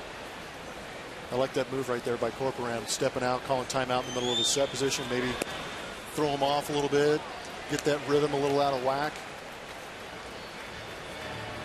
1 ball, 1 strike. Carlos's family surprised him coming in from Puerto Rico for the Friday night exhibition game here with the Cubs. There's a shot, and it's caught by Moreland. Well, Moreland's been there to spear a couple of balls hit by Astros in this game, and now the string goes to 17 straight retired by Darvish at the outset of this game, with Marwin Gonzalez facing him next. These are not numbers I wanted to be talking about on my first broadcast, guys. I apologize. I'm a little. Let's go, boys. You want a little more hitting than this. Yeah.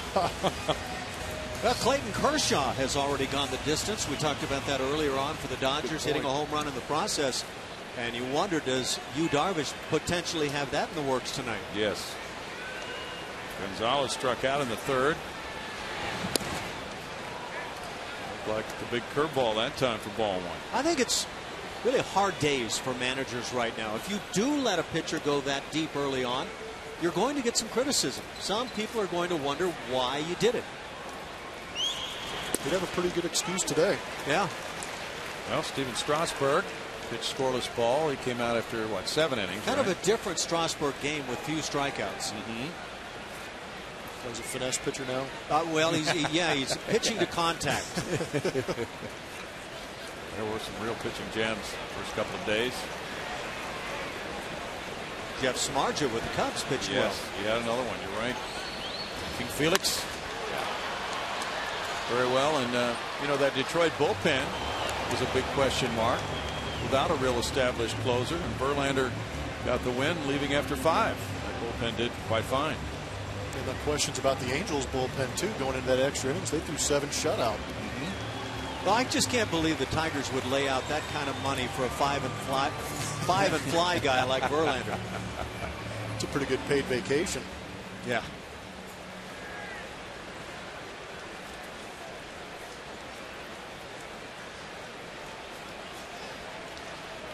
Darvish, a 2-time Pacific League MVP in Japan.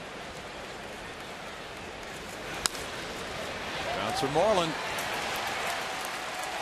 It's 18 straight set down by Darvish with 11 strikeouts through the first 6 and a 1-0 lead.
For the Houston Astros.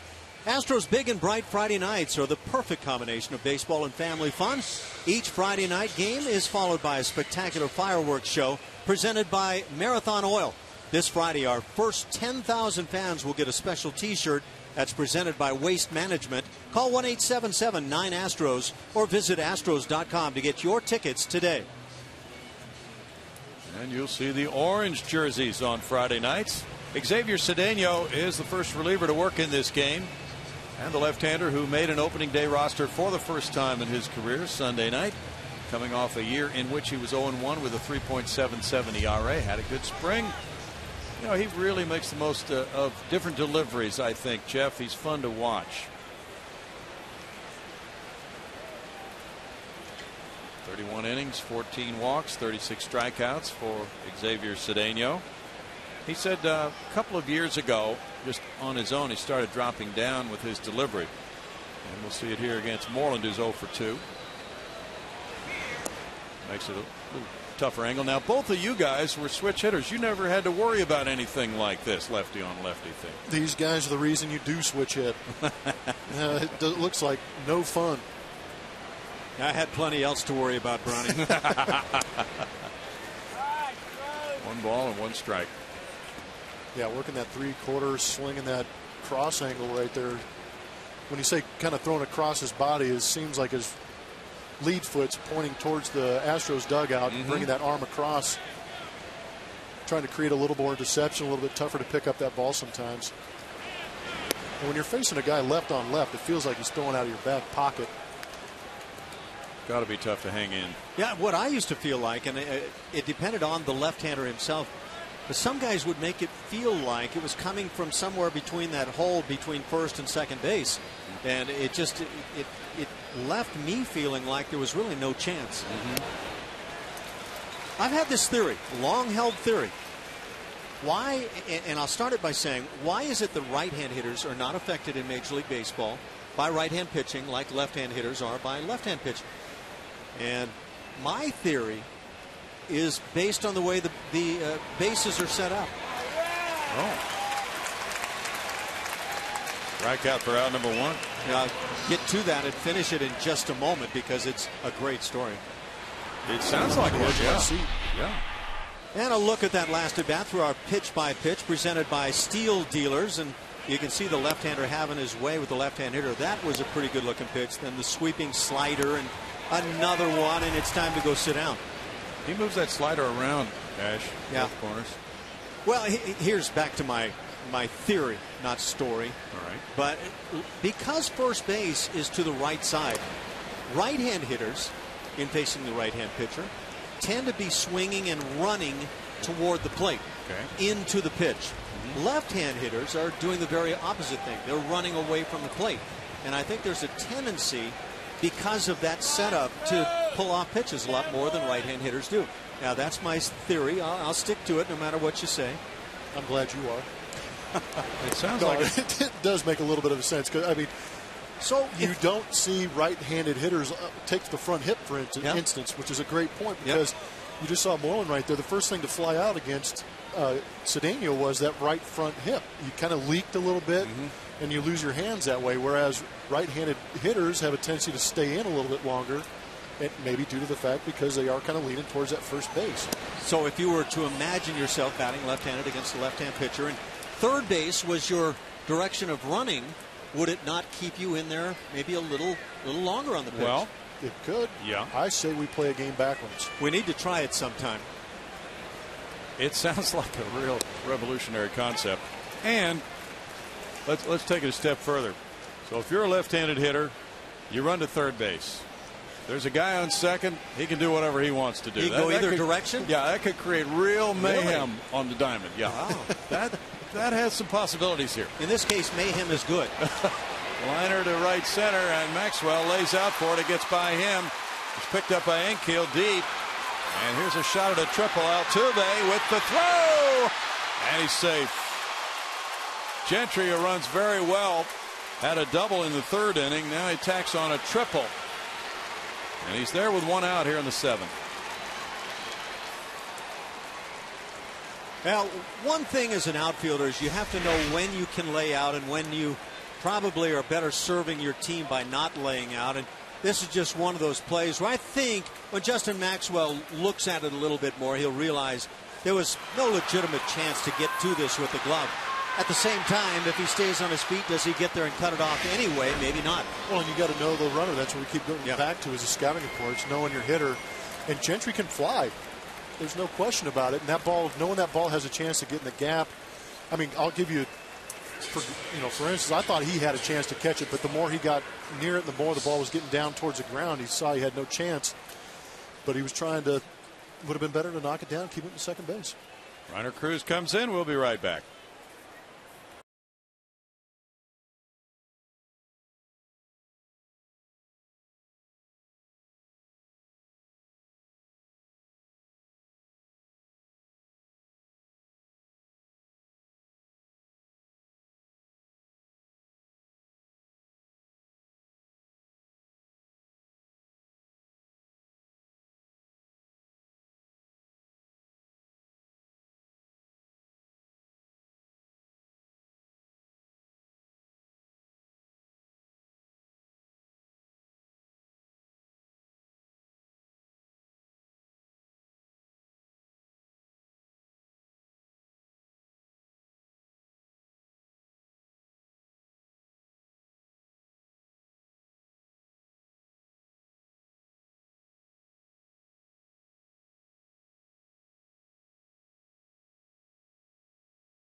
I think at that point he realized what you guys were talking about. But anyway, now the Astros have a runner at third, one out, and Reiner Cruz comes in with Ian Kinsler, the batter. The infield will be hoping for a play at the plate if they have to make one and shut off this run in a 1-0 game. So that runner is extremely important right now as Reiner makes his first appearance of the year. He was a Rule 5 pick last year with those numbers. Hard thrower.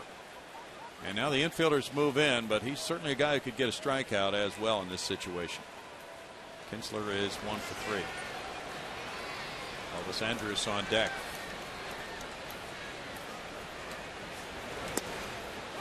That's strike one from Reiner Cruz. He's a high octane guy, so for a situation like this, he is certainly an appropriate choice. Try to get either no contact or not any good contact. That is lively cheese right there at 97. And like you say, Brownie, you're either looking for the ground ball or the strikeout pop-up scenario. It looks like the latter here. Wow. Well, that's got some pop to it. You know it. This is the kind of stuff you could project as a closer. Yes. That was 97. Reiner last year had 46 strikeouts in 55 innings. He's 26 years old, from the Dominican.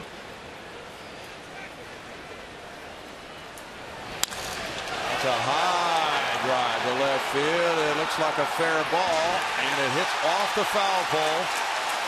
2-run homer for Ian Kinsler. And the Rangers lead 3-0 on Kinsler's first long ball of 2013. There's one thing that happens with a guy that throws very hard, and that is immediately hitters take big swings. And in this case, it pays off for Ian Kinsler. And you know, the scouting report obviously says that Reiner Cruz has a fastball. And he got to a 1-1 count there on his heater. And knowing that he's got that kind of speed on his fastball, Ian Kinsler getting those hands back, getting ready for that fastball, would have been a good spot maybe for a slider looking back in hindsight. But at the same time, Ian Kinsler, you got to give credit to him for getting that bat ready and getting the head out and turning on 95. Yeah, that's the thing about major league hitters, is they know what's going on and they can turn up the dial. Elvis Andrus takes, and that's ball one. Edging closer to the 100 mark. Kinsler goes deep for the first time for a Ranger in the young season. Very potent offensive team, especially in their own ballpark. 1 ball, 1 strike. Kinsler hit 31 homers in 09 and 32 in 2011.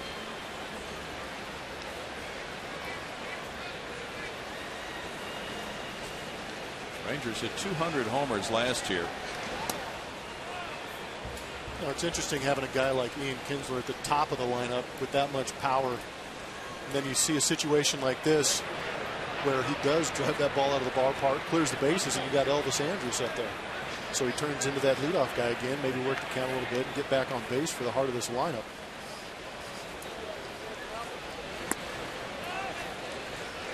Now 3 balls and a strike. It would appear that both of these clubs will have bullpen situations that will be emerging in the early weeks of the season. Things don't seem totally set with either club in the bullpen.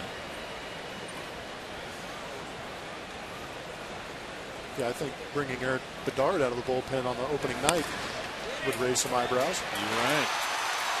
On into center field. Andrus on for the 3rd straight time. Past the diving Marwin Gonzalez. That's the 3rd hit of the inning for the Rangers. Included in those raised eyebrows a lot of times might be those of your big left-hander Bedard himself.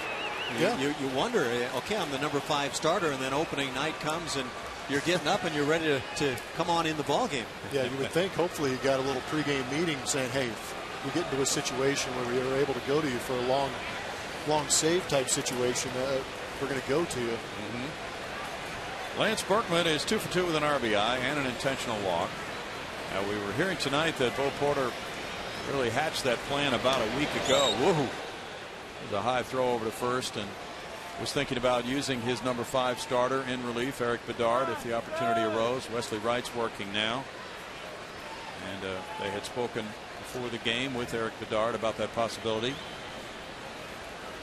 And he really executed for 3 1/3 innings. Berkman takes a look at ball one.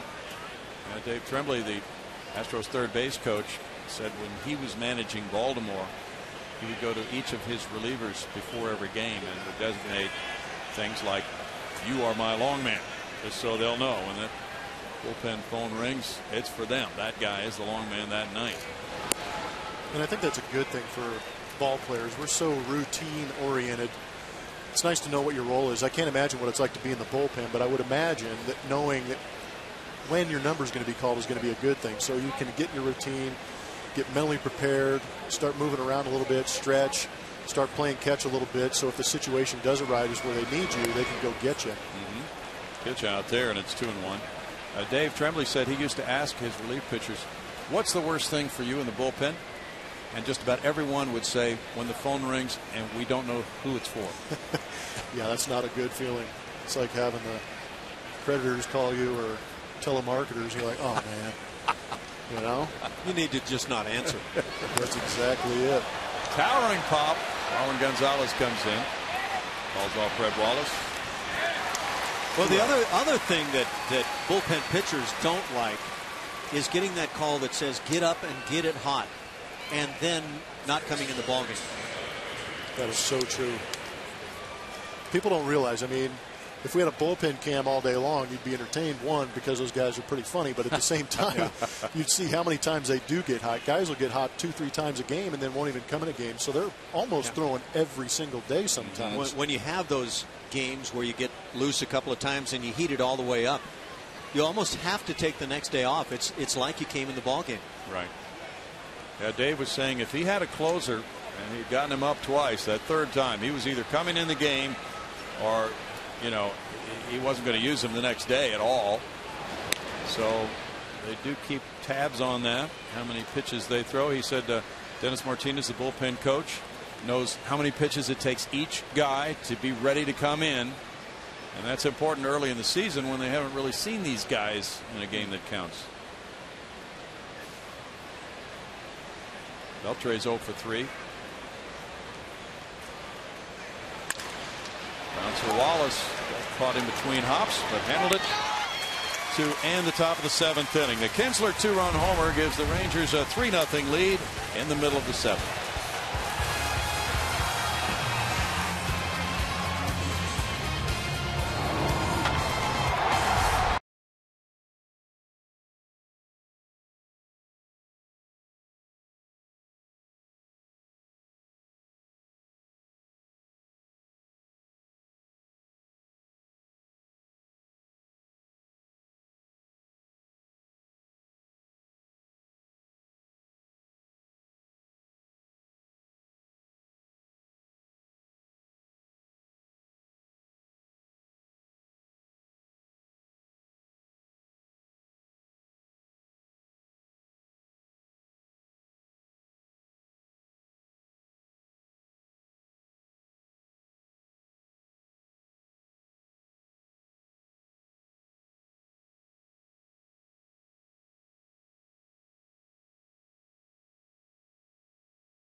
Coca-Cola stage. Most big league ballparks are very quiet in the offseason. Not the case here at Minute Maid Park. You might have noticed all the changes around as the ballpark's trying to match the color scheme, including the big logo ahead above me. Actually, it's lit up this season. That's one of the changes. Also, all championship banners have been changed to match the color scheme as well.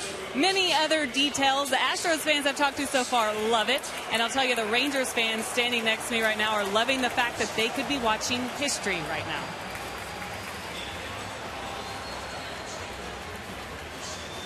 Well, Astros have been no-hit, as you know, a few times. Most recently last year, perfect game by Matt Cain on the road. There's never been a no-hitter at Minute Maid Park. Bottom of the 7th inning, Yu Darvish has been perfect through 6. Retiring all 18 men he's faced. Here's Jose Altuve, who has struck out both times. 11 strikeouts for Darvish. That's in the air, and Kinsler's out for it in shallow right field. One pitch, one out here for Darvish. And that one pitch, that smallish cutter. And I think that gives an idea that Yu Darvish is keenly aware of what's going on, that he's worked into the 7th inning, hasn't yielded a base runner, and I think he probably has that on his mind. Red Wallace has struck out both times tonight. 83 pitches for Yu Darvish so far through 6 1/3. Yeah, he's just keeping everybody off balance. Now we're facing that third go around, and you see Altuve take a swing like that, who's an all-star. Got to be a little concerned. Strike one to Wallace. Rangers had the 7th best ERA in the American League last year, 3.99. Darvish had 29 starts. He did not have a complete game in his first major league season last year.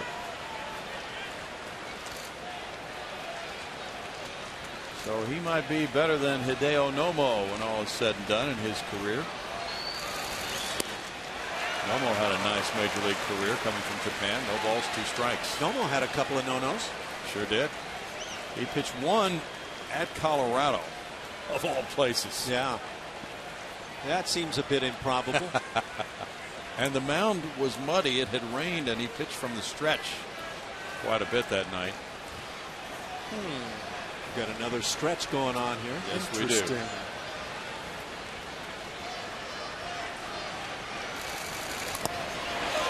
Nolan Ryan said right after they had signed Yu Darvish that he has really small hands. For a guy 6'5", unusually small hands. You know what that means? What? Small gloves. Ah. Yeah, which is weird. I remember playing here with Kirk Sarloos, and he had ridiculously small smallest hands. I had run into. He did. But he could create some kind of sink on that fastball, which was amazing. Well, he had a great changeup. He just didn't back it up with great heat. Wallace fouls it. Pretty good cut with 2 strikes that time by Brett. But even at 6'5", your small hands are going to be reasonably true. Decent. Well, he has some kind of special stuff. I was going to say, it's obviously not affecting anything he's doing to that baseball. Not a bit. Last year, right-handed hitters hit .207 against him. I wonder if in pure attractiveness those hands compare with those of George Costanza. Pretty nice.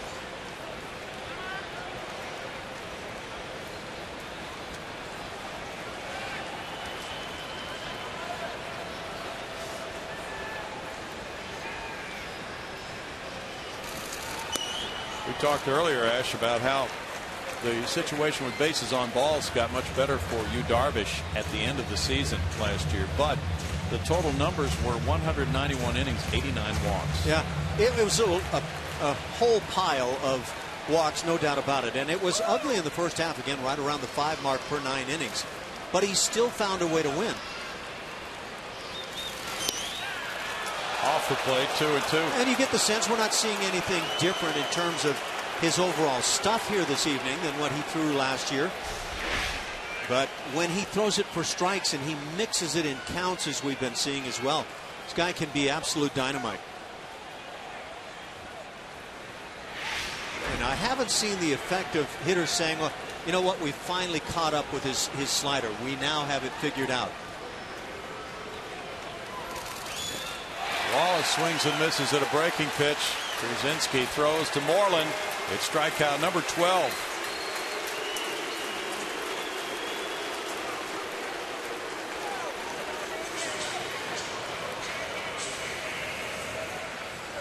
Krasinski caught Philip Humber's perfect game last year at Seattle, April 21st.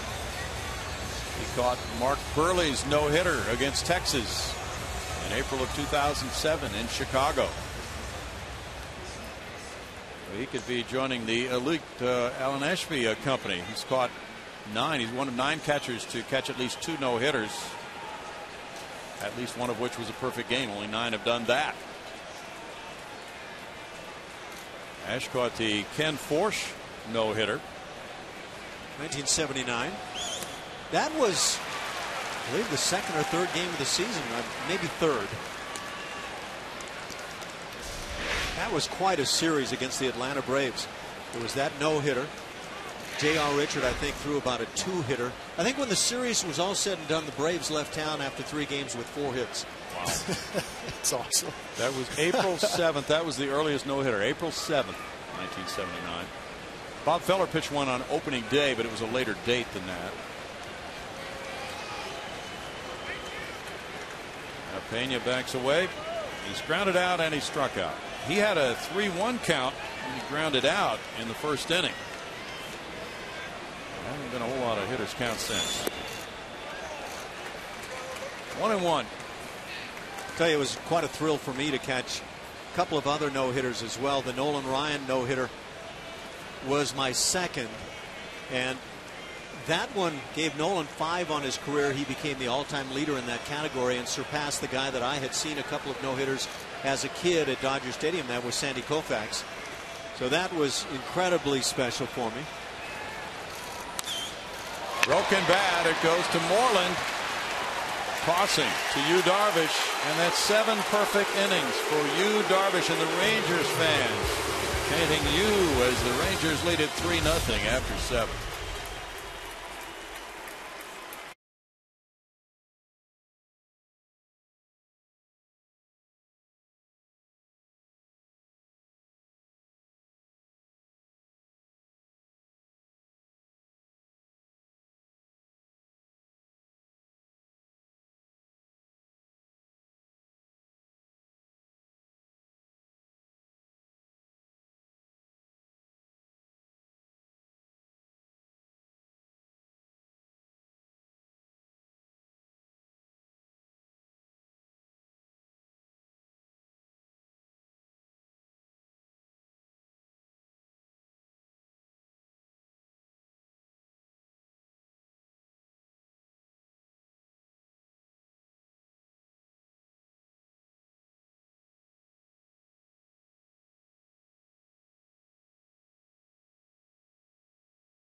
Season's opening series tomorrow afternoon. It all starts with Astros pregame live tomorrow at 12:30 on Comcast Sportsnet. Your home for your home teams.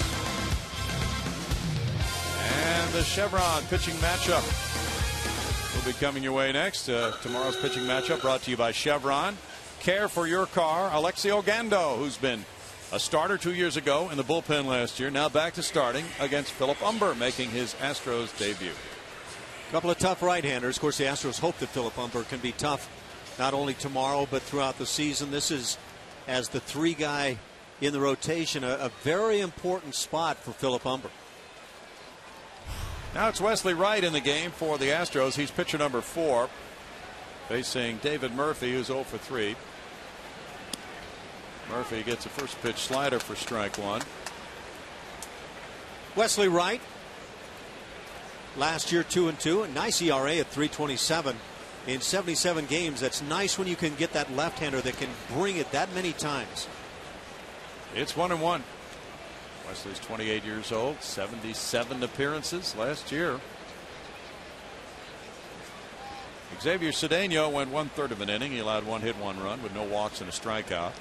Lucas Harrell 6 innings, giving up 6 hits and 1 run. He walked 2, fanned 4, and hit a batter. And Reiner Cruz 2/3 of an inning, 2 hits, 1 run, no walks or strikeouts. 2 balls and a strike. Wesley had a high ERA in spring training. but he's been a staple on this club going back to the 08 season. In for a strike. That makes it 2-2. Yeah, it kind of gives him that benefit of the doubt with those spring training numbers. Sure does. They might be a little inflated, but over the last couple of years, Wes has done a good job of being that durable left-hander out of the bullpen for the Astros. 3 balls and 2 strikes. And with his standing on the club as the guy who's been around the longest. Now you see Josh Fields warming up. And he's a Rule 5 pick this year, the way Wesley was in the 08 season. So Wes can relate to those younger citizens out there, Blummer, who are showing up wondering when they're going to make their major league debuts, like Josh Fields, and tell them what he went through maybe back in the day. Yeah, it's pretty impressive when you're going to be 28 years old and be one of the elder statesmen of the bullpen. But yeah, it's a feeling we all share, and it's something he can relay on to the young Josh Fields. Leadoff walk for David Murphy. A couple of us here in the booth don't remember 28. No, you're right. Vaguely. Now Nelson Cruz. Cruz is 1 for 3. Hit a deep drive that was caught in the 4th inning by Maxwell. So as the lefty who came in and walked the lefty hitter, now Wright would love to make up for that by getting Cruz. Przinsky, another lefty hitter's on deck. A looping line drive into left center field will roll for a while. And that'll go all the way to the bullpen wall. Murphy being waved around to score run number 4 for the Rangers. Here's the relay throw cut off, and it's an RBI double for Cruz. Yeah, any other ballpark that might be just a lousy single, but in this ballpark with the shift on with Nelson Cruz, Chris Carter had to cheat a little more towards that left field line to cut down a ball hit down the line, therefore opening up a gap in that left center field with a line drive over the shortstop's head. It's that big swing, and he's always done that. He's a productive guy with the bat. It's not the double here that's the big mistake of the inning. It's coming in and walking the left-hander to start it. Murphy scores ahead of that throw, and now it's Przinsky batting. He's 0 for 2 and was hit by a pitch.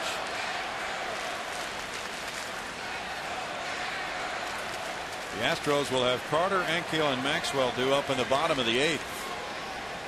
Yu Darvish is perfect through 7 and now has a 4-0 lead. 10 hits for the Rangers. Przinsky looks at ball 1. Again, his career in the Twins organization. So he's been an American League guy all the way. He flicks this one toward the line. Carter coming over into foul ground, but it's out of play. A lot of people have talked in a negative way about the body language of A.J. Przinsky. You were a teammate, Jeff. Did you guys see that? Did it bother you? No, it never really bothered me. I know that his antics on the field are a little bit different, but you could say that about some guys too. He's like Darren Erstad, outside the white lines, phenomenal guy, affable, could talk to him, gets in between the white lines, and he's an animal. Yeah. In the same token, AJ gets in between the white lines. He's playing baseball. He's going to play it his way. So you got to give him credit for being consistent, number 1. But at the same time, he's going to do things that are going to irk you. And you know what? He knows it. He doesn't mind it. Yeah. No, he's going to run in front of you, a pitcher on the mound. He's going to nudge that elbow out there and do some of the those sneaky little things to get on base. But it's part of his game. Pena will take it. So that's gamesmanship on his part. It's AJ's gamesmanship. Yeah, I mean, most guys wouldn't follow the same rules that he does, but it's what he does. He's made a great career out of it, and I like the guy. He was great in the clubhouse, and he's done a great job in proving his worth behind the plate. Does a nice job here in making an out to move the runner up. That brings the infield in for Moreland. Moreland's 0 for 3. We can see why his teammates would like that if he would risk upsetting the other team.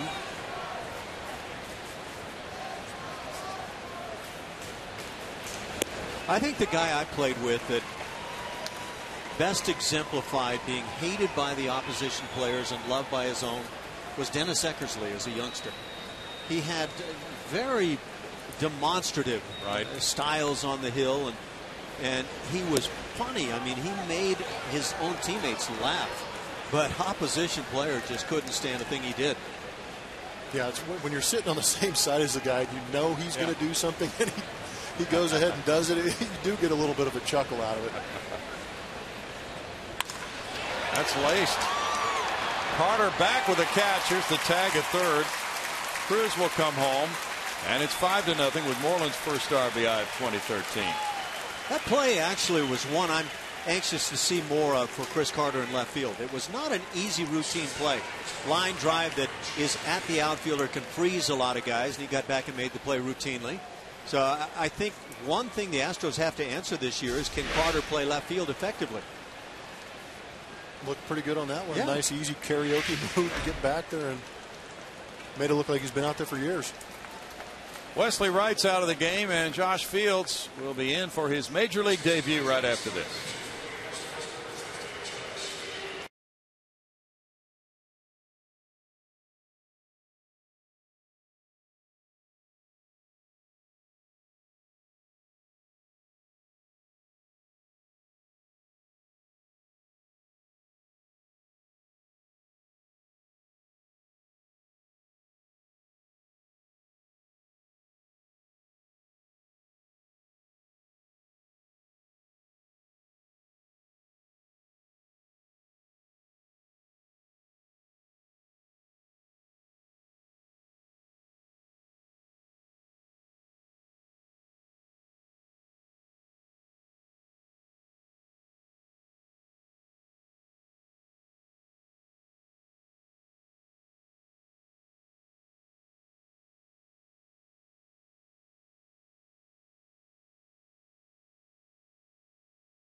Fans looking for the perfect way to combine business and baseball, or a unique space to hold your next event?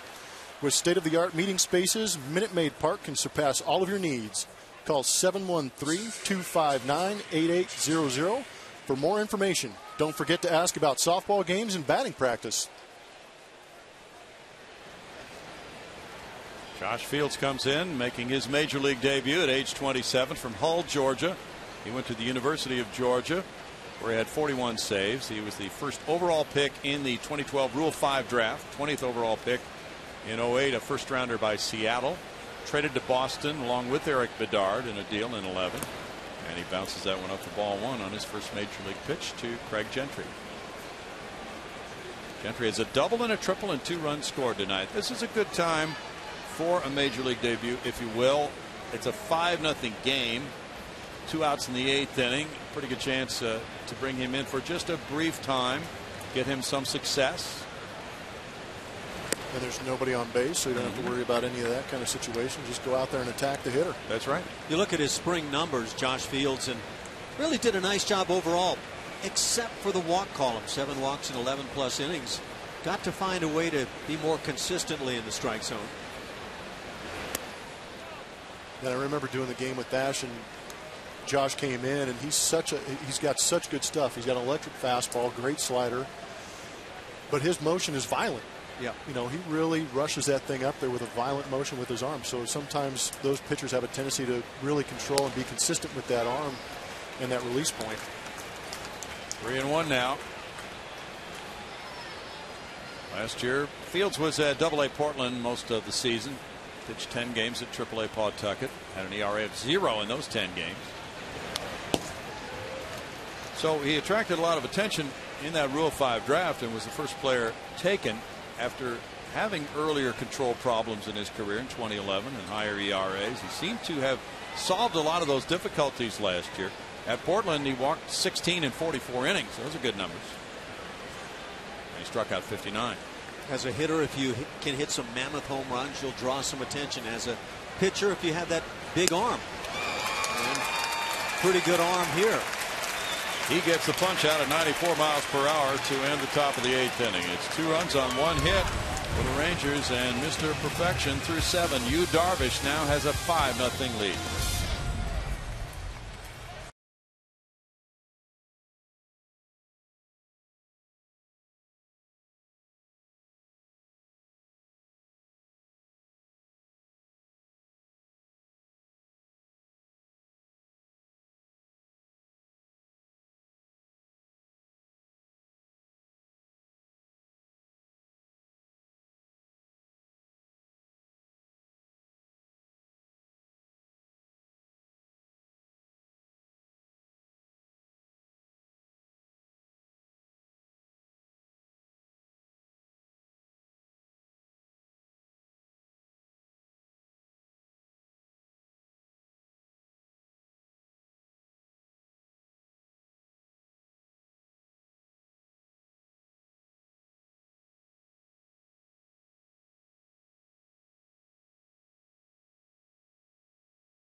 Lead. Yu Darvish dealing with a perfecto here as we go to the bottom of the 8th inning. Don't miss your chance to see the Astros take on some of the best teams in the American League, including the Red Sox, Yankees, Rangers, and a whole lot more. Get your tickets now by calling 1-877-9-ASTROS or visit Astros.com.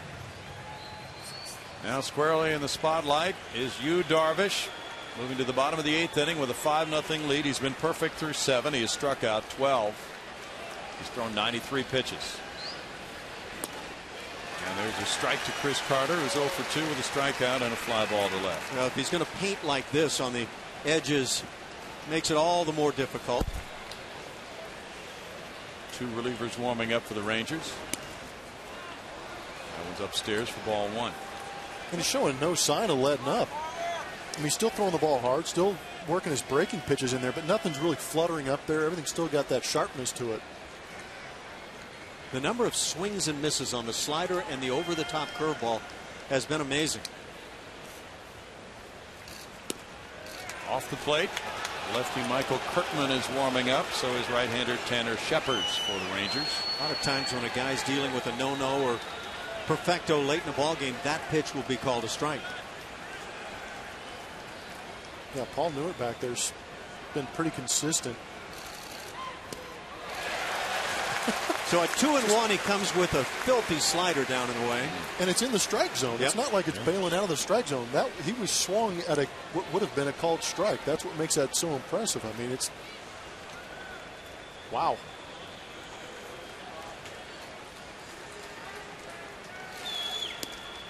Now 3-2. He humped up in 96 on that heater. It's his first 3-ball count since the 4th inning. And early on in the game, these 3-2 counts predicated sliders. Both kinds, the big one and the sharp down and away one. Good chance he goes back to it. Yep. Astros fans into it now. And it's hit foul. Well, he came slider. He just hung it a bit. And that was one that Chris Carter's probably kicking himself for not keeping fair somewhere.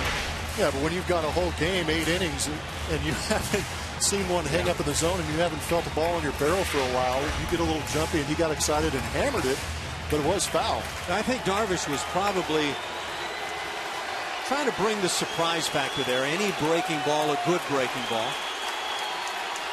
Going back to it. Try and throw a better one here.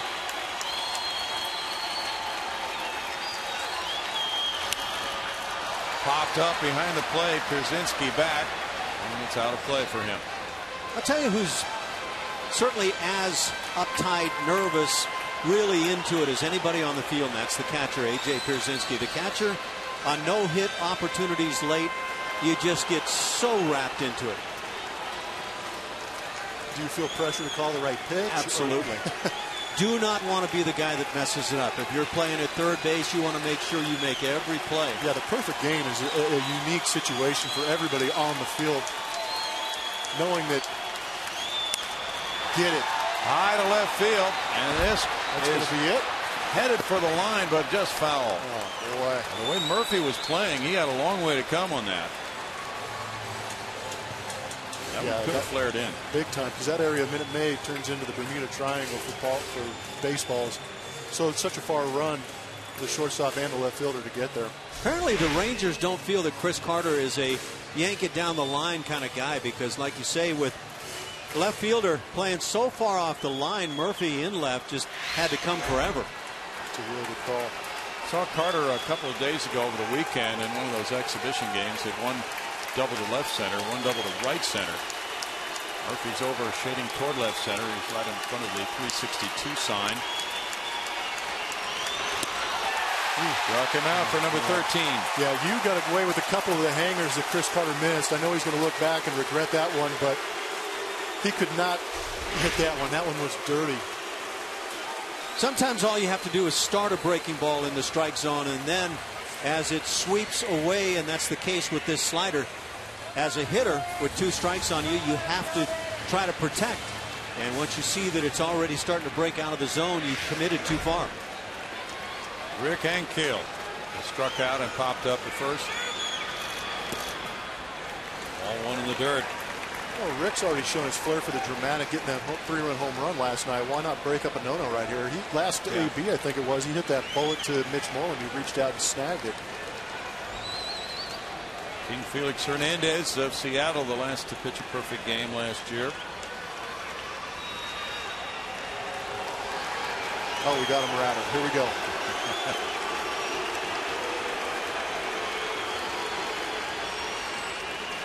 Former Astro pitcher Mike Maddox, pitching coach for the Rangers. Brother Greg Maddox. 1-1. Greg Maddox also spent some time around this Ranger club in spring training this year.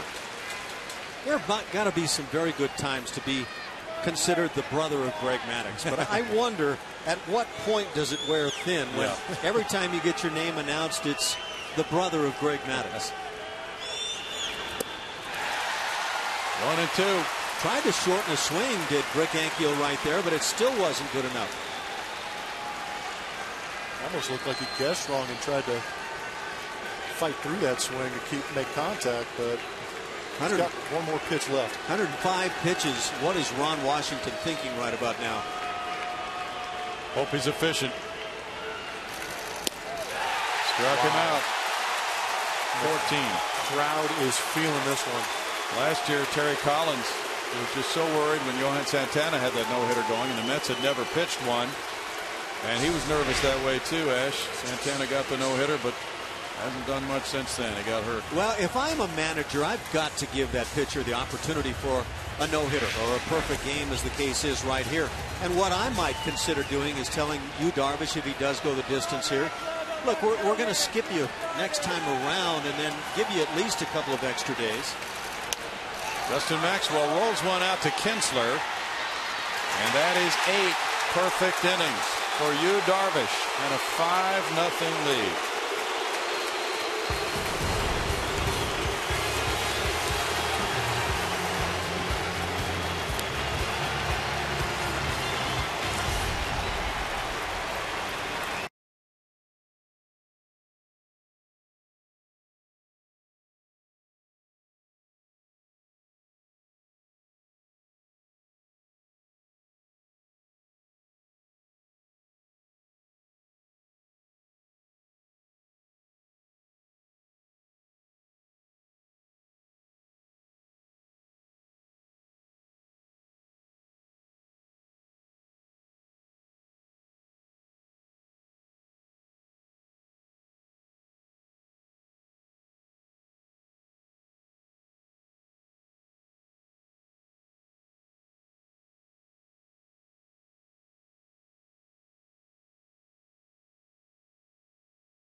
By Progressive. Visit progressive.com today. And by Southwest Airlines. Find our fares online only at southwest.com. Well, the Rangers fans are very excited right now. Their starting pitcher, Yu Darvish, is perfect through 8. He has struck out 14. Now the Rangers come up in the 9th inning. And the Astros go to pitcher number 6 of the night. Jose Veras, their new closer, signed as a free agent over the winter. He's 32 years old from Santo Domingo in the Dominican Republic. Last year pitched for Milwaukee, made 72 appearances. He has 5 career saves. He's been a setup man in his career, but this year he will take on that closer role. And coming in for an appearance tonight to get into the swing of things, he might be closing tomorrow afternoon, Ash.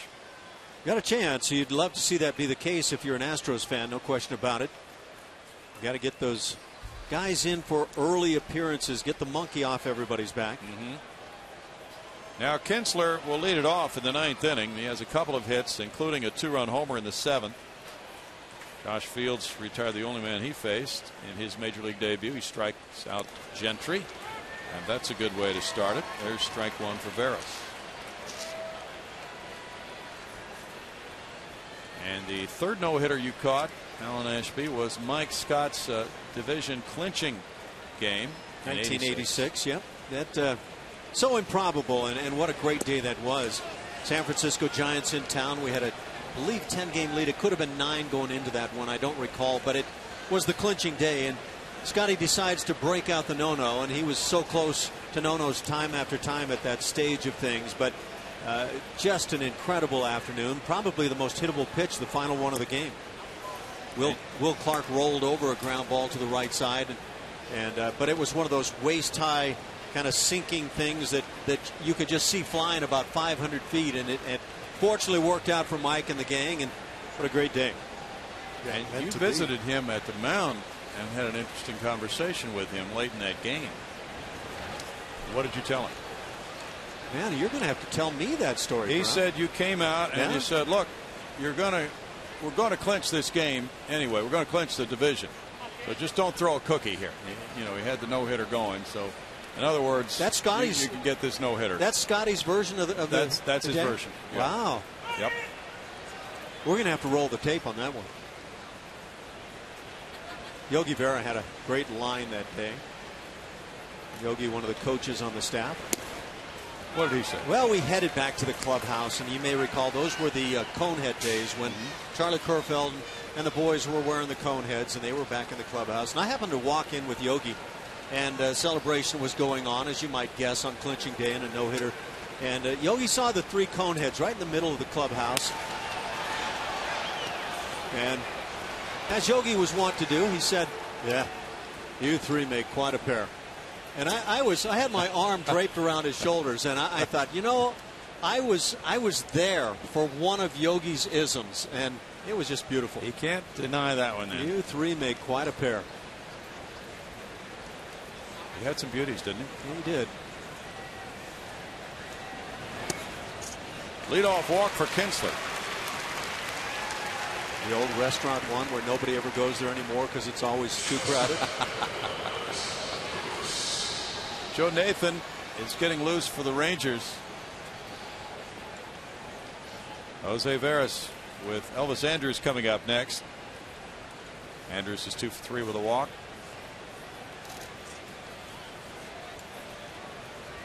This Astros bullpen pecking order is going to be interesting to watch as it unfolds here in the first few weeks of the season.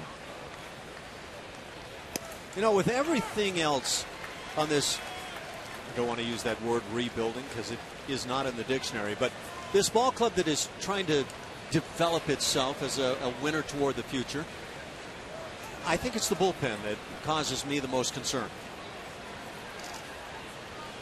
Not a lot of experience.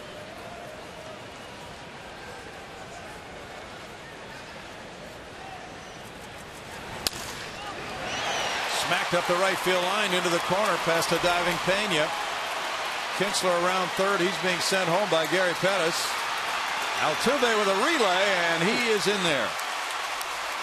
Andrus winds up at third. It's 6-0.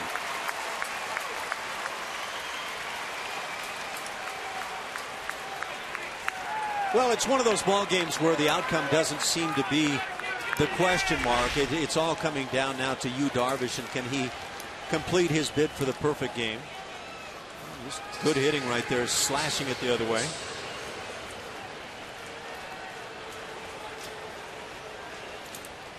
Thank gets it in, and then the relay not quite in time from Altuve as Kinsler scores. I'm not sure when Rick Ankiel has the ball in his hand that utilizing the cutoff man is the best ploy. Yeah. Now the infield moves in as Berkman bats. There's a strike to Lance. So the Rangers have been piling up extra base hits. That's 3 triples in this game for them to go with the Kinsler homer. They've had 2 doubles as well. Their club record is 2 triples in a game. And Andrews has tied that. Fly ball to center, not deep. Let's see if Ankiel can get there. It is in for a hit. And it's 7-0. Well, as good as Justin Maxwell has been going back into his sides, took him a little while to get going coming in on this ball hit off the end of the bat. Berkman winds up with a pop fly RBI single, his 3rd hit of the night. Yeah, probably playing a little bit deeper on the Puma, but taking a big swing from a cleanup hitter like that. Yeah, it's that big swing where you hit it off the end of the bat or get jammed that will really fool outfielders. Well, Berkman will take a 14-game hitting streak at Minute Maid Park into his next game here. 7-0 Texas, 11 hits, and it's Beltre. He's not been a part of the hitting attack. He's 0 for 4. I'm only speculating, but I'm assuming that these extended innings on offense for the Texas Rangers are beneficial to Yu Darvish coming back out next inning. I would think so. A little extra time to sit around, rest, recoup. Yeah, I think where it's difficult is on the nerves because, you know, kind of like opening day, you want to get there and get it done and kind of get it behind you and get that first hit or whatever the case may be. I imagine as a pitcher you sit there and you're thinking, come on, let me get out there. I want to get at my business right now. Continue that rhythm he's got going. He'll be facing 7, 8, 9. Castro, Corporana, and Gonzalez in the bottom of the 9th. Foul back. It's no balls, 2 strikes. Rangers certainly have had the upper hand in the battle for Texas for the last few years. They're 14-4 against the Astros since the start of 2010. And they've won 25 of the last 35 from the Astros.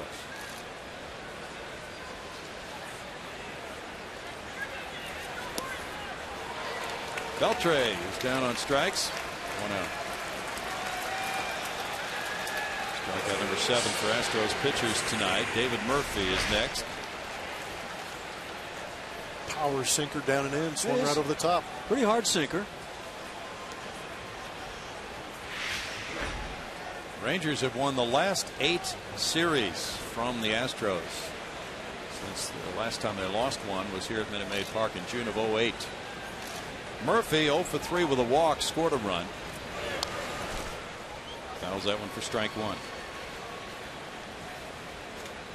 Now you mentioned the bullpen, Ash, and there are similar thoughts about the Rangers bullpen, that they have a different makeup there, so it'll be interesting to check and see where both of these teams are with their relief corps the next time they meet. You know, there are 15 of the 30 closers are new with their teams this year in the majors. That's a pretty big turnover. I think concerns about bullpen also have a lot to do with what the starting staff is like. And the Astros starting staff, though not proven, at least right now as I look at them, has a chance to be pretty good. And I really liked what Lucas Harrell did tonight, but Norris awfully good in the opener. And so the Astros really need those guys to step up. If they create a lot of innings for a bullpen that's untested, it's likely to be a tough chore. Murphy takes a look at it. So far, the first 2 guys have done a great job. Lucas Harrell battled and did a great job. Bud Norris on opening night did a fantastic job shutting down a tough lineup. I mean, these guys are doing a great job. But you do worry about the starters overextending that bullpen. especially in the American League West. Murphy didn't get a cut at it, but he's called for a swing. He couldn't stop. Strikeout number 2 in a row for Veras. He's about a half a swing. Pretty good down action. You get that bat started because it looks like it started around the knees, and that's clearly going through. Nelson Cruz has 2 hits and an RBI tonight. A run scored as well for Nelson Cruz.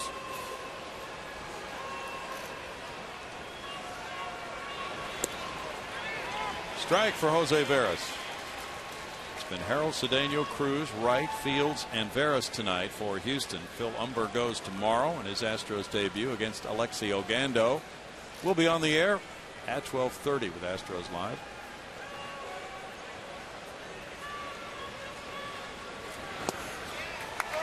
No balls, 2 strikes. I have a feeling there are going to be some wake-up calls employed tomorrow morning. Oh, yes. The Astros also have scheduled an early morning workout for Thursday, an off day at 9 a.m. See you there, Brownie. Yeah. Jeff's going to take a little BP. Yeah, I'm going to bring my 7-iron and a bucket of balls. Struck him out, and he struck out the side, but the Rangers picked up 2 runs on 2 hits and left a man. We go now to the bottom of the 9th with the score 7-0 Rangers. We're going to keep it right here because of this man, Yu Darvish, and his perfect game bid. 3 outs away from getting it. It's his best major league game so far. He has struck out 14 through 8 innings.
At bat last inning, but luckily he missed him. But he's been able to bounce back and make the pitches when he's had to. And it's not like the Astros are chasing awful pitches. A lot of these pitches are in the zone, or they're in down in the zone, breaking out of the zone that look like strikes. So, I mean, all the credit is with Yu Darvish right now, and a lot of the pressure's on the defense right now to keep this thing perfect. Yeah, the 2 hangers you mentioned, to Chris Carter with 3-2 counts, and that's generally speaking a fastball count. So maybe leaving that hitter off balance a bit. Kenny Rogers offering the first perfect game in Rangers history, 94, and now Yu Darvish trying to join him. Faces Jason Castro. Castro's 0 for 2, a ground out and a strikeout, and the man behind the plate calling this 9th inning. A.J. Pierzynski can join Ron Hassey as the only major league catchers who have caught 2 perfect games. That's strike 1 to Castro. One of those perfect games caught by Ron Hassey was thrown by the Astros bullpen coach, Dennis Martinez. Astros hitters here, I mean, you want to be selective, but you got to be aggressive at the same time. You got to want to be the guy that's going to break up history right here. Grounded in the hole, and plenty of time for Andrus. 1 out. Yeah, this crowd on their feet sound like they're pretty wholeheartedly open to seeing a perfect game tonight. If you're going to show up to the ballpark and you have a chance to witness history, why not? Yeah. 25 straight retired by Yu Darvish. Carlos Corcoran is 0 for 2. He hit the liner that was speared by Moreland at first in the 6th inning. He also grounded back to the pitcher. So Corcoran has made contact both times. Marwin Gonzalez is on deck. Grounded to second. Routine for Kinsler. Now 1 out away from perfection. For the skipper Ron Washington, this inning couldn't have started any better with quick outs. So true. 110 pitches for Darvish. And Gonzalez, who was struck out and grounded out, will come up again. I apologize for talking too much. I'm partially excited about seeing this in person. You're only partially excited. Yeah, well, I am cheering for the white, the white uniform here, but Yu Darvish has put on an absolute clinic, and I'm just impressed for watching a guy be this good for this many innings. Up the middle, into center field. Oh, no! Oh, my. Attaboy, Marwin. Marwin Gonzalez breaks up the perfect game bid with 2 outs in the 9th. Such a mixed reaction from the crowd even. A big smile on the face of Yu Darvish, and that shows that this guy has a pretty good perspective on this game. He's coming out of the game now. If he gets a glove or body on that, he's got his perfect game. Wow. 111 pitches. That is amazing. Yep, right through the wickets. Yeah, the 5-hole got exploited. Man, gosh. That has got to be a tough pill to swallow. That'll force a guy to learn some of the language here in America.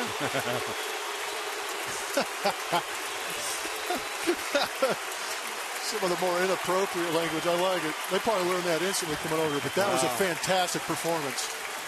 A special night for Japanese-born Yu Darvish.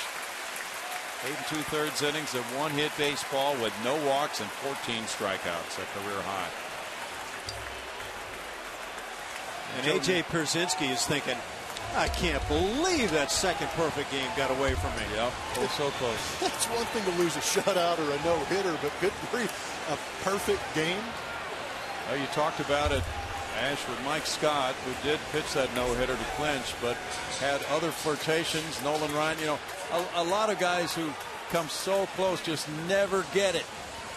Maybe 2 outs in the 9th inning as Darvish has just done. It's so hard to do. As you mentioned those names, Mike Scott and Nolan Ryan, after I had the genuine pleasure of catching 3 no-hitters, I got into the 9th inning with 1 out for Nolan, and I might add that he shook me off a couple of times on Mike Schmidt and left a breaking ball that Schmidt was able to thumb into center field for a base hit. And then Mike Scott 2 outs in the 9th inning. Ken Oberkfell came to the plate as a pinch hitter and hit a splitter into right field, a little soft liner that broke up the no-hit bid. 2 outs again into the 9th inning, and that would have been number 2 for Scotty, and for Nolan just one of the myriad that he threw. Colby Lewis of the Rangers pitched a 2-hitter here in June of 2010. That's the low-hit game in the Lone Star Series. He gave up a run in that one, won it 5-1. And now Ron Washington has made the move to his bullpen. What a guy that can smile at that moment. That is pretty impressive. Yeah. And I don't know if you saw that replay earlier. You could see him. They zoomed in on him. The reaction with the ball off the bat. You could see it. He kind of tried to knock it down, but as soon as he realized he didn't get a glove on it, you could see his he just knew it was over. So if you're Yu Darvish, are you concerned that every time you give up a single this year, you're going to be yanked? Yeah, what do you got to do to get a complete game? Lefty Michael Kirkman comes in to face Jose Altuve, who's 0 for 3. Darvish watching in a 7-0 game. Altuve has struck out twice and popped a second. Kirkman 1-2 last year with a 3.82 ERA. Kirkman's from Lake City, Florida, 26 years old. I told you somebody was going to break up history. So hard to do, isn't it? Oh, I mean, one out left. Marwin Gonzalez goes up there and has the gall to go up there and swing at the first pitch heater he gets. Was it Dave Steve that had a couple of 2 outs in the ninth inning? No-nos taken from him. One with a routine ground ball to second base that hit something and went right up and over. Oh, boy. Oh, so close to a perfect game for you, Darvish. Liner into right center. Now Altuve has followed the hit with one of his own, and Gonzalez goes first to third on the Altuve single off Michael Kirkman. And it's a pinch hitter now. J.D. Martinez batting for Brett Wallace. Houston Astro batters probably elated to have you out of the game right now and have him sitting on that bench. Matt Dominguez is on deck. Carlos Pena due up next. Wallace was 0 for 3 with 3 punch-outs. Martinez coming up.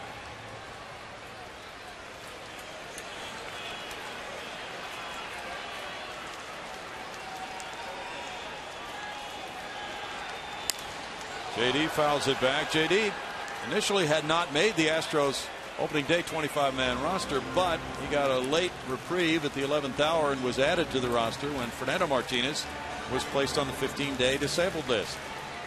This is a great way as a manager. You get a chance to get another guy in the ball game and kind of get it taken care of. You're in a ball game and you can loosen up. No balls, 2 strikes. I really believe it's incumbent upon the managers to try to get as many guys in games early on in the season and allow them to relax and feel like a part of the team. Yeah, you get so many ABs in spring training. It really helps out maintaining that timing and rhythm that they've developed in spring. And tight from Kirkman. It's 1-2. And guys that aren't playing a whole lot when you start the regular season are likely the guys that were on all the long bus trips in spring training and packing on the miles and the at-bats. Got to throw him a bone every once in a while. Sure. JD drove in 55 last year. Taps it foul. Yeah, that led the ball club. I thought that was kind of intriguing. A guy that led the team in RBIs didn't make the club coming out of the next spring. Pretty unusual.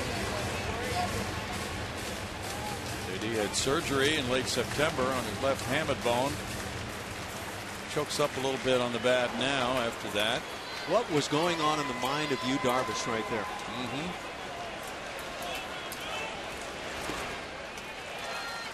2-2. Well, things had gone so well, maybe he thought that they would continue to go that well for one more batter.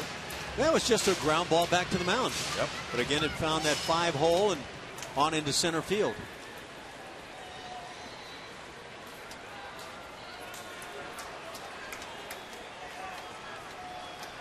Mature young man. Apparently really mixes it up, likes to have a lot of fun with his teammates. He knows English well and has fit right into the Rangers club. 3-2 now.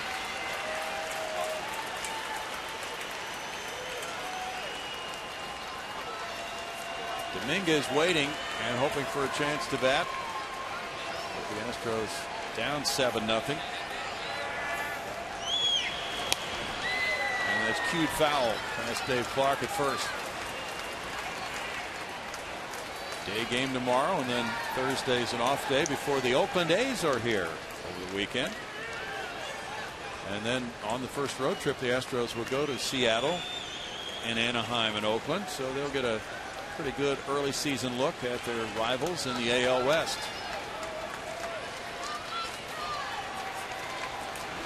Altuve takes off at strike 3, and that ends the game as Darvish collaborates on a 2-hitter with Kirkman, and the Rangers square this series at 1 game each.